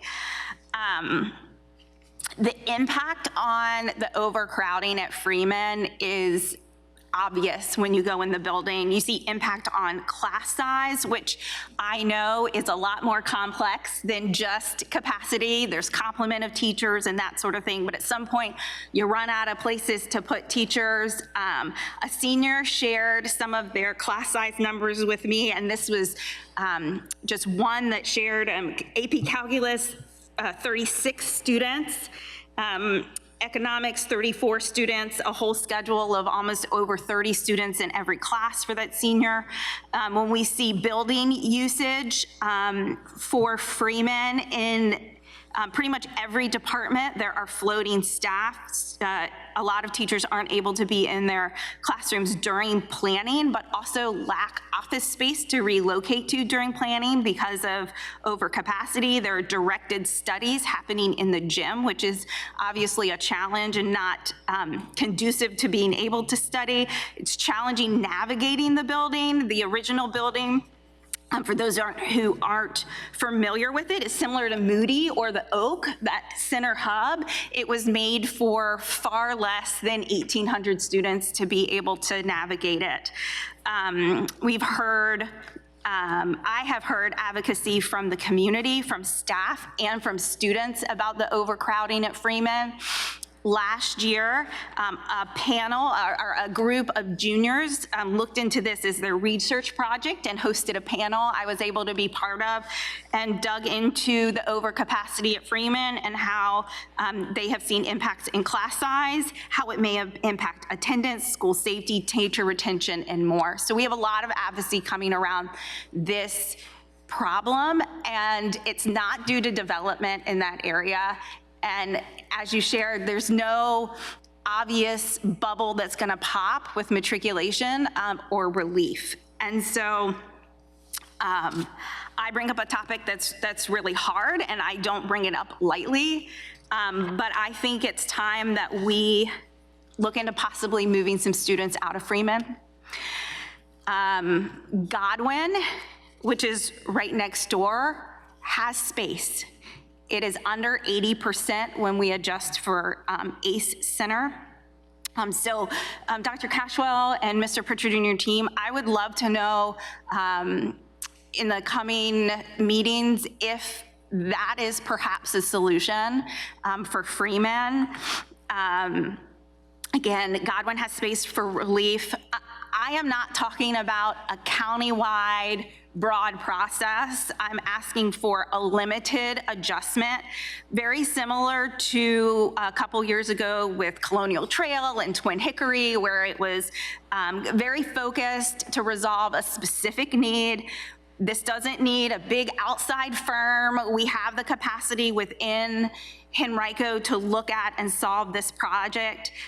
It can be, very focused without lots of dominoes, I believe. And I would also like us, as we're looking at this as much as possible to limit the disruption for any students who have already started at Freeman, because it's not a big, countywide with lots of dominoes. I'm hoping that we can accommodate students who have already started at Freeman while still providing relief for that community. And then additionally, to understand this within the scope of adjustments that may need to be made as new buildings come online, right? And with the CIP projects that we looked at, because we never want to, do things twice in a row. But I do not bring this up lightly. I know that this is a challenging topic for all of us, but we have to do what's right by our students. And so, thank you. And Mrs. Kinsella. I'm not even going to apologize for how many questions I'm going to ask.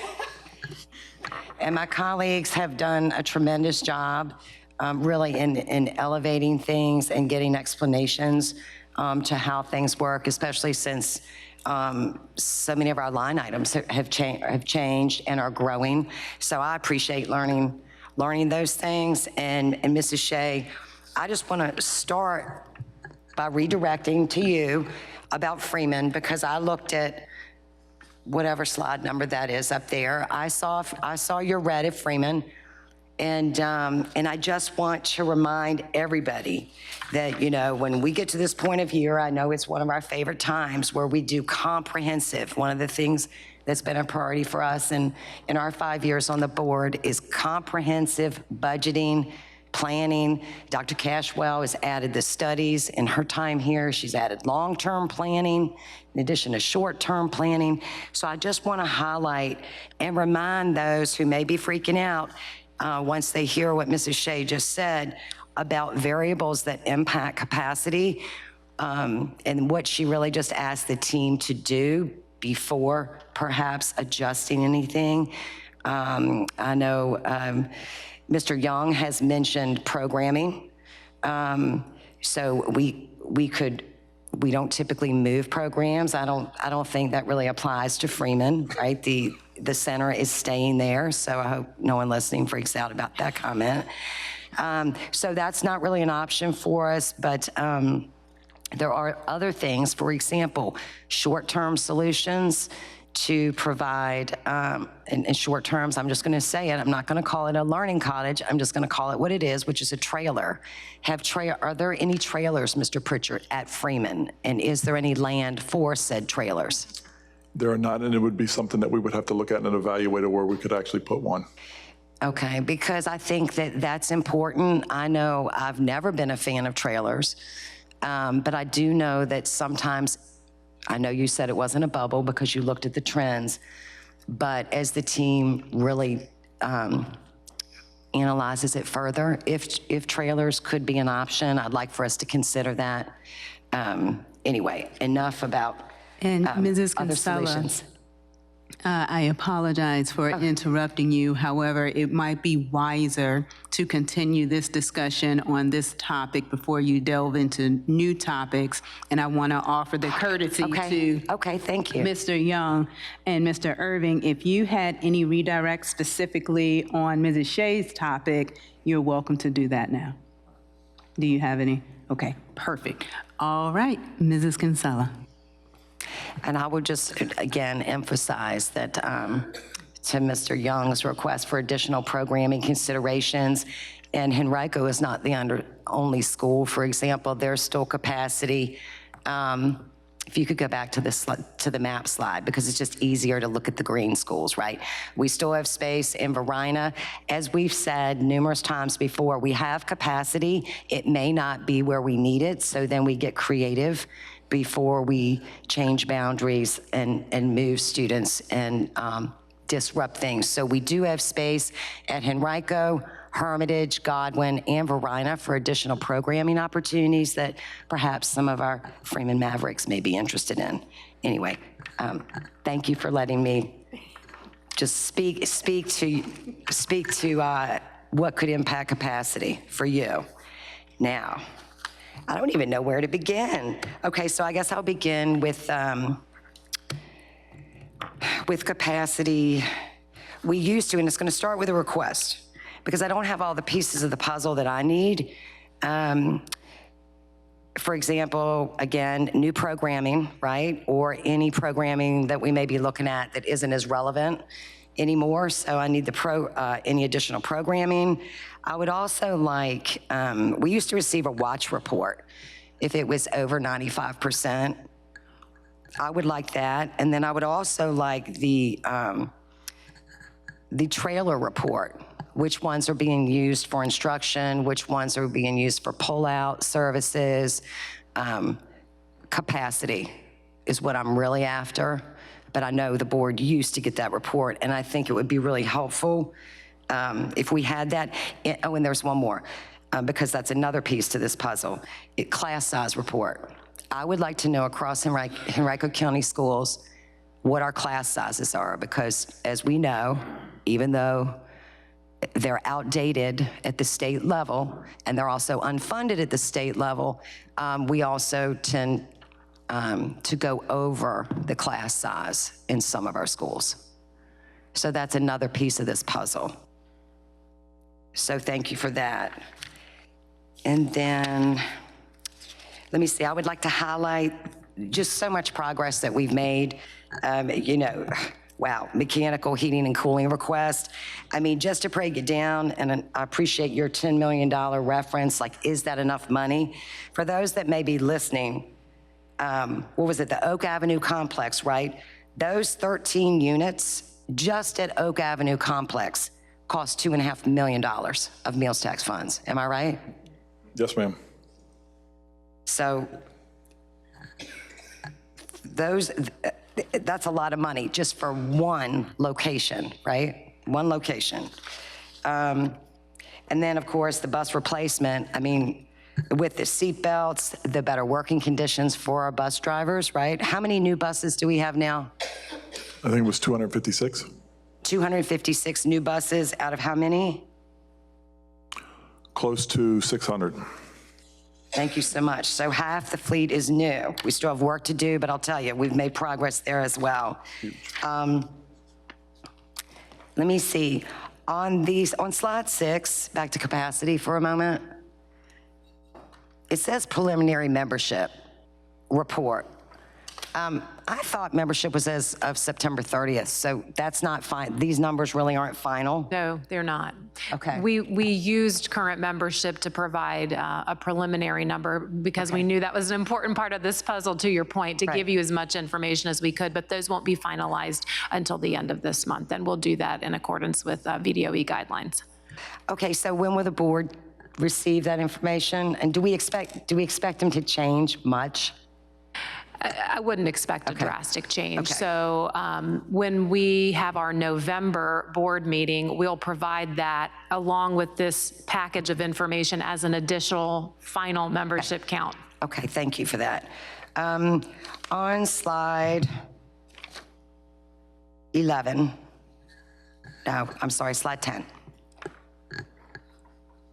Okay, so the bond referendum projects on our CIP, they're listed separately, right, with the design and then the cost.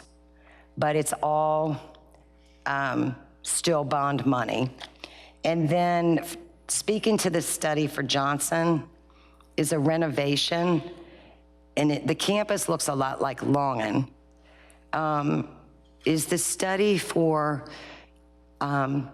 Johnson still relevant? Because these studies were done, I mean, have they been revisited? Because then my next question is going to be about Hermitage and that study being revisited. So the studies are current? Yes, ma'am. I mean, Okay. yes. Okay. So a renovation is still, I mean, a renovation is still good for Johnson? Yes, ma'am. Okay. Okay, so next, all right, slide 11, let's just get right to it. There's no funding for any of these projects, right? No, ma'am. And I would just like to say that, okay, the original plan for Hermitage was renovation, correct? Yes, ma'am. And as I prepared for this presentation, honestly, my list started small, and it was little things like, oh, well, some lighting would help Herm, and some paint would help Herm. But then, every time I walk my school, then I'm thinking, you know what? The HVAC. That's a cost, that's an expensive item. And then I start thinking about the plumbing, and I start thinking about the electrical, and I start thinking about how expensive all those things are. And I would just like for my colleagues, I would like to thank my colleagues for listening to me, because I've spoken to you and a lot about Hermitage recently. And I would like to request that Hermitage be moved on this list as priority rebuild, not renovation, priority rebuild number 1 in year 1 or earlier, should any additional funding become available. Would any of my colleagues like to say anything about that publicly? Mrs. Shea, and then I'll provide a comment. I support you, Mrs. Kinsella. And when you say year 1, you're talking about for our long-range planning here, year 1, correct? Correct on that. That's why I went to the unfunded slide of projects. Yes, I would like for it to be moved to 2029, 2030. First project, year 1, or if money should fall from the sky, sooner. Yeah, I think we all have schools, and we all understand the schools in our district, and sometimes there are acute needs that rise up, and I appreciate the support of the board as we walk through that with Quioccasin. And I know this has a similar passion point for you for Hermitage and similar needs, and so, yeah. If I might, just for clarity for staff, as we're making that consideration to make a shift of an item from the 2030, 2031 column to the 2029, 2030, of course, all of those projects were based on projected costs in those first columns. Understanding the market adjustments over time would be significant. They were grouped according to trying to balance the cost over those first few years. So I would just want to note that if we're shifting something in, it generally means we'd shift something out. So hearing your consideration, understanding what's feasible to tackle in 1 year, to your point of having Hermitage potentially studied again, even though it was part of the last study, it wasn't included in that first swath of bond projects that we're working on now. And given its projected date here, that is something, understanding the market changing, and it was recommended as a renovation, not a rebuild. We could reanalyze Hermitage, and it may be that we could look at perhaps analyzing some of the schools that were put in those same categories at the same time, reevaluating those to get a better understanding, because I want to make sure we do our due diligence. For example, for our folks at Carver, in a 1966 school, understanding the impacts of shifting projects on all school communities. And then I'll also add that I support your request, and I'm hopeful that we will move forward and be creative and find a way to make that happen. Can I chime in? My district feeds Hermitage, so I would be excited about a new Hermitage, but also pointing out that ACE Center Highland Springs, brand new school, ACE Center Virginia Randolph, brand new school, ACE Center Herm, still in the same spot. So I would support that, Ms. Casella. Having taught at Hermitage High School, the building has a lot of charm, but unfortunately a lot of things do not work. So I would be in support. Thank you so much, colleagues. I appreciate your support, and Dr. Cashwell, I appreciate you highlighting that as is feasible and not to displace any of, our other schools or priorities. But this is a high school. Everything else in year 1 is an elementary school. This is a high school. And when I drive by Tucker, or I walk in Glen Allen, or I walked in, Hans Springs this week, and then I walk in Hermitage, and I just as John Montgomery used to say, lipstick on a pig. I would like to be fiscally responsible and support a rebuild, subject to the study, of course, which I think will support a rebuild. Okay, so let me continue on. I know you probably thought I was done, but I'm not. Okay, so next on my list is the second floor of the ACE at Hermitage. Lately, I've been getting questions specifically from some of our business, those in our business community perhaps, and I thought it might be helpful to speak to the plan for the second floor and how the plan is to have our students involved, and perhaps also mention funding, because publicly, the public does not see a funding source, right? Because it's not meals tax or it's not CIP. So if someone could speak to that, Mr. Pritchard? Be glad to. Just recently, we have started to work with Mac Baton and Susan Moore and Dr. Grant to start looking at what we're going to do with that space, and ideally identify the funding sources that would be available to start that project. Thank you. Yes.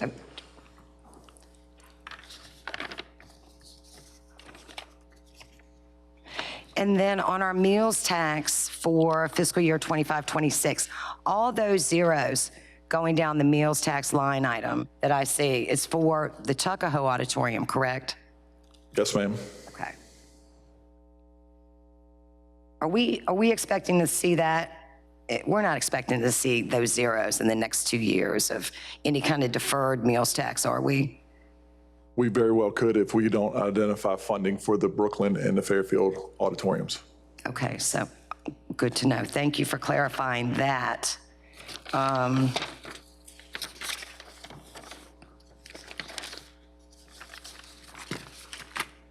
Okay, I'm going to loop back quickly to capacity because I truly need more time to fully digest the development summary. So, and the effects that it's going to have on capacity across Henrico County.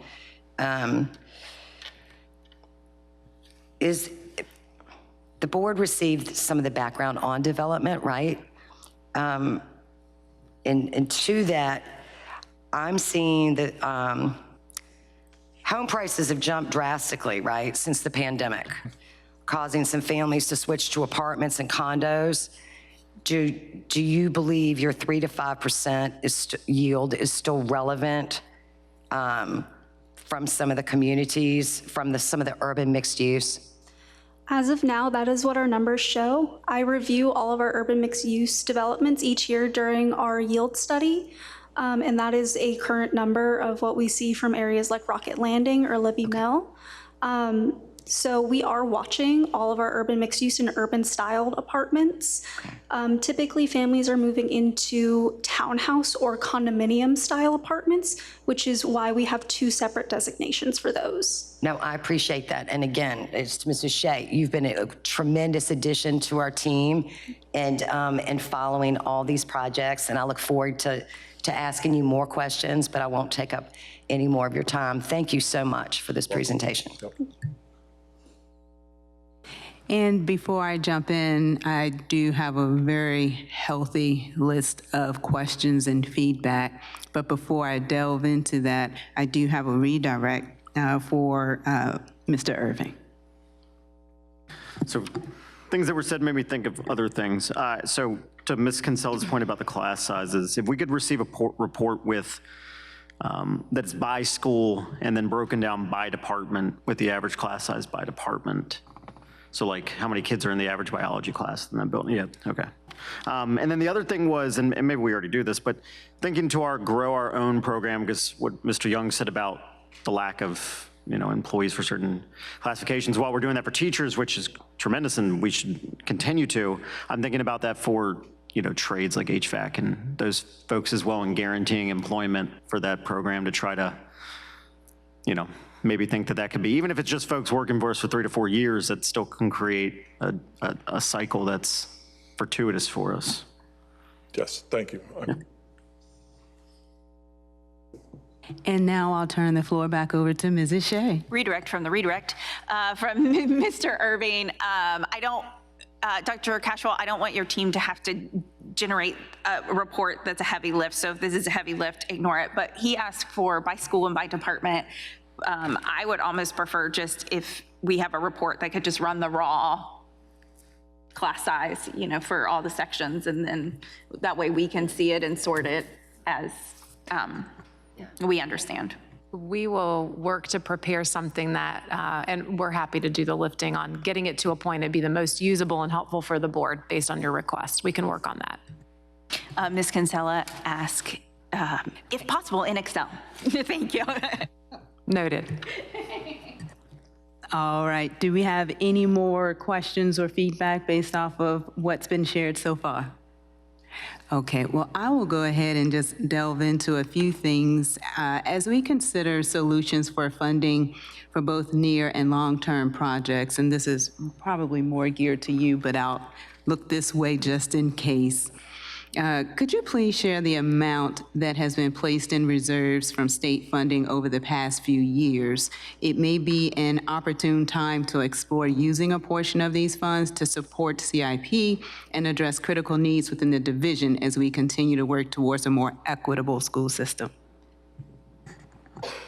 So what we're prepared to speak to now, and I can certainly get back to you, so the CIP funds are directed and earmarked for CIP-specific projects, and I think you're talking about potentially tapping into other funding sources to meet our Yes, let me endeavor to make it very clear. So the way that our funding works from the state, we're very unique. It goes to the Board of Supervisors, and then they do a job of appropriating the funding. A percentage of that funding goes into reserves. I'm interested in understanding how much money has been placed in reserves over the past 10 years. I can work to provide you that. Thank you.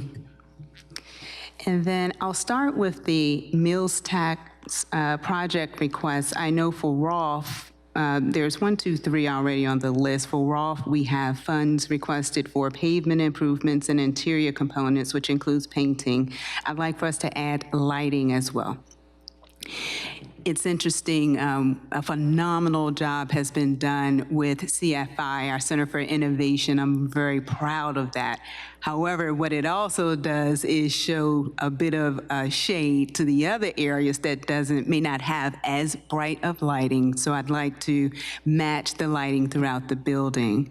The second area with Montrose, there's currently a request for pavement improvements at Montrose, along with components that include interior painting. That's on the list and that's accurate.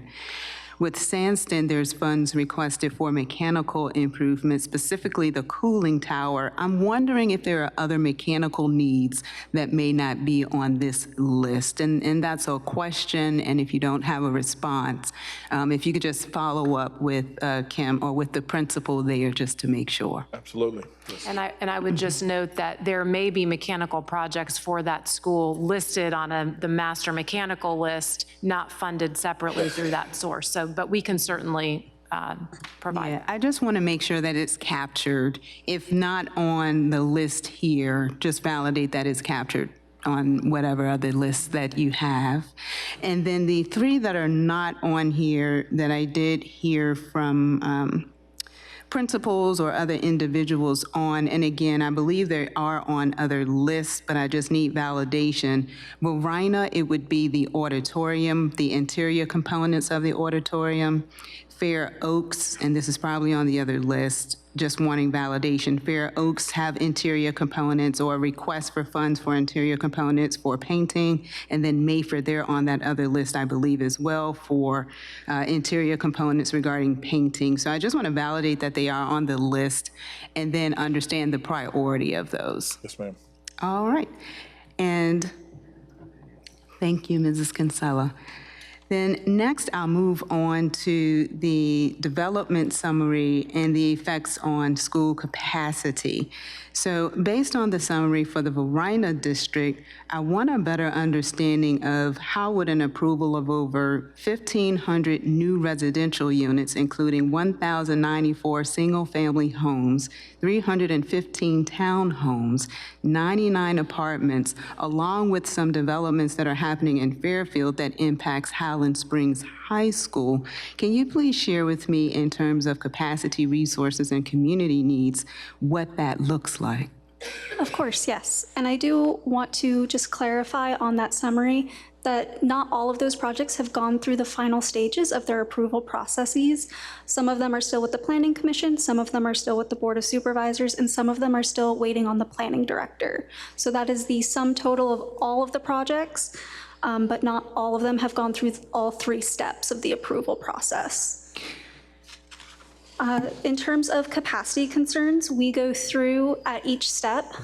We provide comments to the Planning Commission, the Board of Supervisors, and then again to the Planning Director once things have kind of finalized what the capacity concerns are for each of the zone schools for every single development. So those may change depending on where in the process it is as final unit types get determined, as well as where they're being put. In terms of how things are affecting specifically in the Varina district, there are a few schools that I personally watched due to the level of development over the past year, specifically Mayfield and Varina. Those are the 2 schools that have the most development in their zones for the Varina district, as I'm sure you saw. I'm aware. As well as Highland Springs High School. I specifically flagged that one due to capacity concerns, as that is a school that fluctuates year to year. So we are keeping on top of the capacity concerns. Development is just a little bit difficult to track, as once it passes through our planning department, it is in the developer's hands. So it is difficult to track when units will be coming online due to the fact that a developer can sit on it for however long they please. It's disheartening to hear because it makes it almost impossible to prepare. Yes. And so I would like an offline conversation for us to brainstorm what these impacts may look like. In essence, this is unfortunately normal, but I do want to try to find a creative way so that we don't have to be reactive and that we can continue to be in a proactive seat. And what I'm speaking to is just Varina. There's some things that may come in Fairfield to impact Highland Springs High School too. And I think this is an opportunity to do a little bit more brainstorming. Even if we end up on the reactive side, we can already have conversations on anticipation. And I know that process is a bit, it is complicated, but I also believe there are some things that we may be able to do in preparation. Let's see. So now I'll move into projects for long-term planning regarding Montrose, and I'll start with our outstanding principal at Montrose, Principal Willis. So Montrose was built in 1925. It was renovated in 1988. It's located on a corner of a very busy intersection, and I want to better understand what is going on there. Additionally, in April of this year, I know the Henrico Board of Supervisors approved plans for 4 warehouses and offices in the Montrose area. The first will total 176,960 square feet in size, and that's going to be located on Williamsburg Road. Another one is going to be 70,500 square feet, while the other 2 will be developed, and it'll be in phases, but you'll have a 3,600 square feet for one building, 24,000 for another building, and then the second phases, this is going to go on and on and on. I'll let you look at the numbers if you have not already. I want to know what are the impacts of these developments for Montrose Elementary School. And specifically, let's just start with traffic. If a traffic study has not already been done to understand the impacts of these major developments happening, we certainly are going to need one because the developments have been approved. And this is another plea around us being more proactive than reactive. We don't have to wait until the 4 warehouses and offices are built. Let's have some conversations on what can we do. I understand it's limited, but I think we deserve to have this conversation, and it is going to be a hard one. I understand that. And then I'll pause around the traffic study. Perhaps one has been done, and if so, do we need to do another? I believe as part of the planning process, I believe several of those were rezonings. A traffic study would have been conducted during those. I can request those documents from the planning department for you. Thank you so much. I'm very interested in seeing that. And then also, I have a question around air quality. Because of the particular types of developments that are coming into the area, I want an understanding of the impacts to the air quality of the building. Because that building was built in 1925, there were some renovations, but particularly depending upon the type of construction that's built on the street and that surrounds it, there could be a potential for air quality impact. Certainly to the community, however, I want to better understand the air quality impact within the school building. Yes, ma'am. Thank you for that. And then also on this slide, Montrose is listed for 2033, 2034. As Williamsburg Road continues to have development on that road, once you conduct that, once you get the feedback from the traffic study, just be prepared because I may ask for a prioritization with that particular school because, not just because of the school, but because of the types of development that are surrounding it. And if the air quality becomes unsafe, if the materials that are used in the other buildings have some level of impact, internet usages are things that I'm thinking of because it's spotty already, there may be some things that will happen in that area. And so once I get that information, I am again requesting a meeting for us to have a roundtable discussion. The next area that I want to dive into is around vehicle replacement. I think Mr. Irving touched on a few things, but I just want a better understanding of the near-term planning for EVs or electrical vehicles, not buses, but other vehicles. I know that just recently we had taken, were requested one from the government side, and we were using that in facilities and determining if it's valuable, if it's capable and able. That is probably one of our hardest areas. That not to get the information, but it would be the hardest on the vehicle to determine what's the battery life on this thing. Is it going to make it from, the East End out to Cackley Elementary School back? I mean, with a full load of tools and everything. So we started to explore looking into that within our facility, within our facility vehicles already. So we're looking to get the data and start looking at that. Okay. Yeah, so collecting data from a vehicle that's already in play with general government and really have a deep interest to continue to study what the impacts of alternative fuel vehicles, both on the bus and the vehicle side are, and really considering what the infrastructure needs are. So as you would bring vehicles like that on board, what kind of charging facilities would we need to have? How would they need to be spaced and so on? So the team has done quite a bit of work collaborating with our central automotive maintenance folks and our general government counterparts to think about, because a lot of those are, that's a shared efficiency we have with them now for fueling and so on. So to really determine logistics and best practices. And so certainly, I know the board's aware on the school bus side, we're looking at both propane and electric vehicles and already have begun the infrastructure to begin to test that in our own fleet. And on the other vehicle side, are similarly looking for some early data from an initial test. Thank you for that. I was just curious as we're looking at vehicles and having that discussion. And let's see, what else do I have here? And that is all. Before you walk away, I just want to do one last round. Are there any other questions? I actually do have a redirect. Ms. Atkins, you spoke about development in the Fairfield District and then feeding Highland Springs.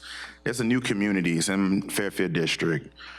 0.2 miles away is another community that feeds Henrico High School. But this new community is feeding Highland Springs, and it's 0.2 miles away. When looking at capacity and Henrico being pretty much the lowest enrolled school, I can't understand how a new community could feed Highland Springs, which by color coordinated map is yellow. So can we look into, I think it's almost 800 homes that's coming in families. So can we look into that to see if adjustment may be needed to alleviate some of the pressures on Highland Springs, but also help the growth of Henrico's High School, who has the capacity to take on a new community. But that was it. Thank you. Thank you for that, Mr. Young. And with that, I think we have concluded this presentation. Well done. Thank you for your patience. Thank you to our presenters again, and board members will work to provide you the requested follow-up documents as we continue to consider working towards the approval of the CIP at our December meeting, and then continued discussions around things like long-range plans, capacity, and so forth. And that concludes items from me. All righty, well, the next item on the agenda pertains to unfinished business. We do have an unfinished business item. And first of all, I'll start with Dr. Cashwell. Thank you for providing last month's comprehensive employee engagement report that included collective bargaining in response to requests from the board and our dedicated employees. Since then, board members have engaged in thoughtful discussions, sought clarity, and met with the Board of Supervisors. Throughout this process, this feedback from our employees has been paramount in guiding our considerations. At this time, we do have an important update for our Henrico community. The board has not reached a majority consensus to advance a resolution for collective bargaining. However, it is important to emphasize that we remain determined to find solutions that align with the needs of our employees while considering the unique context of Henrico County. This process has provided us with valuable insights that will help us prioritize our actions. Action requires collaboration with the Board of Supervisors to ensure increased funding to meet the very real needs that exist throughout our county. It also requires us to look closely at our internal practices and policies to make changes rooted in employee feedback. This week at a joint meeting, the Board of Supervisors shared the availability of new funds coming into Henrico County and encouraged collaboration between both boards to leverage those funds to meet the needs of our schools and students. As noted at that meeting, this is a historic opportunity for us to ensure world-class schools across every corner of Henrico County. To that end, we want to be clear that our number one funding priority is additional compensation for all employees and salary adjustments for critical positions in order for us to remain competitive in the market. We must also intensify efforts to provide targeted, differentiated support, particularly through the expansion of our Opportunity Schools initiative. Finally, as discussed earlier this afternoon, this means taking a hard look at our capital improvement plan and ensuring that funding provided from the Board of Supervisors reflects the division's actual needs in critical areas such as HVAC, roofing, transportation, and technology. A world-class education requires modern technology and facilities that foster an optimal learning and working environment.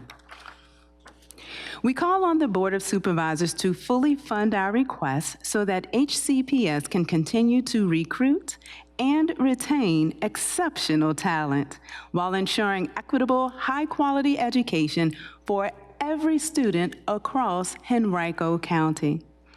In addition, Dr. Cashwell, we are directing you to execute the following priorities related to policies and operations. Evaluate current contract language for clarity and consistency. Create regulations and guidance to protect staff time, including ensuring adequate planning time. Diversify and enhance our employee feedback mechanisms. Update the employee leave policy and invest in automated process technology. Provide greater transparency into the pay scale. Also, we request the creation of a tool to track the progress of these priorities and future initiatives related to employee engagement. Lastly, Dr. Cashwell, we appreciate your leadership and commitment to fostering a supportive environment for all employees, and the board looks forward to the positive changes that these actions will bring to our division. Thank you.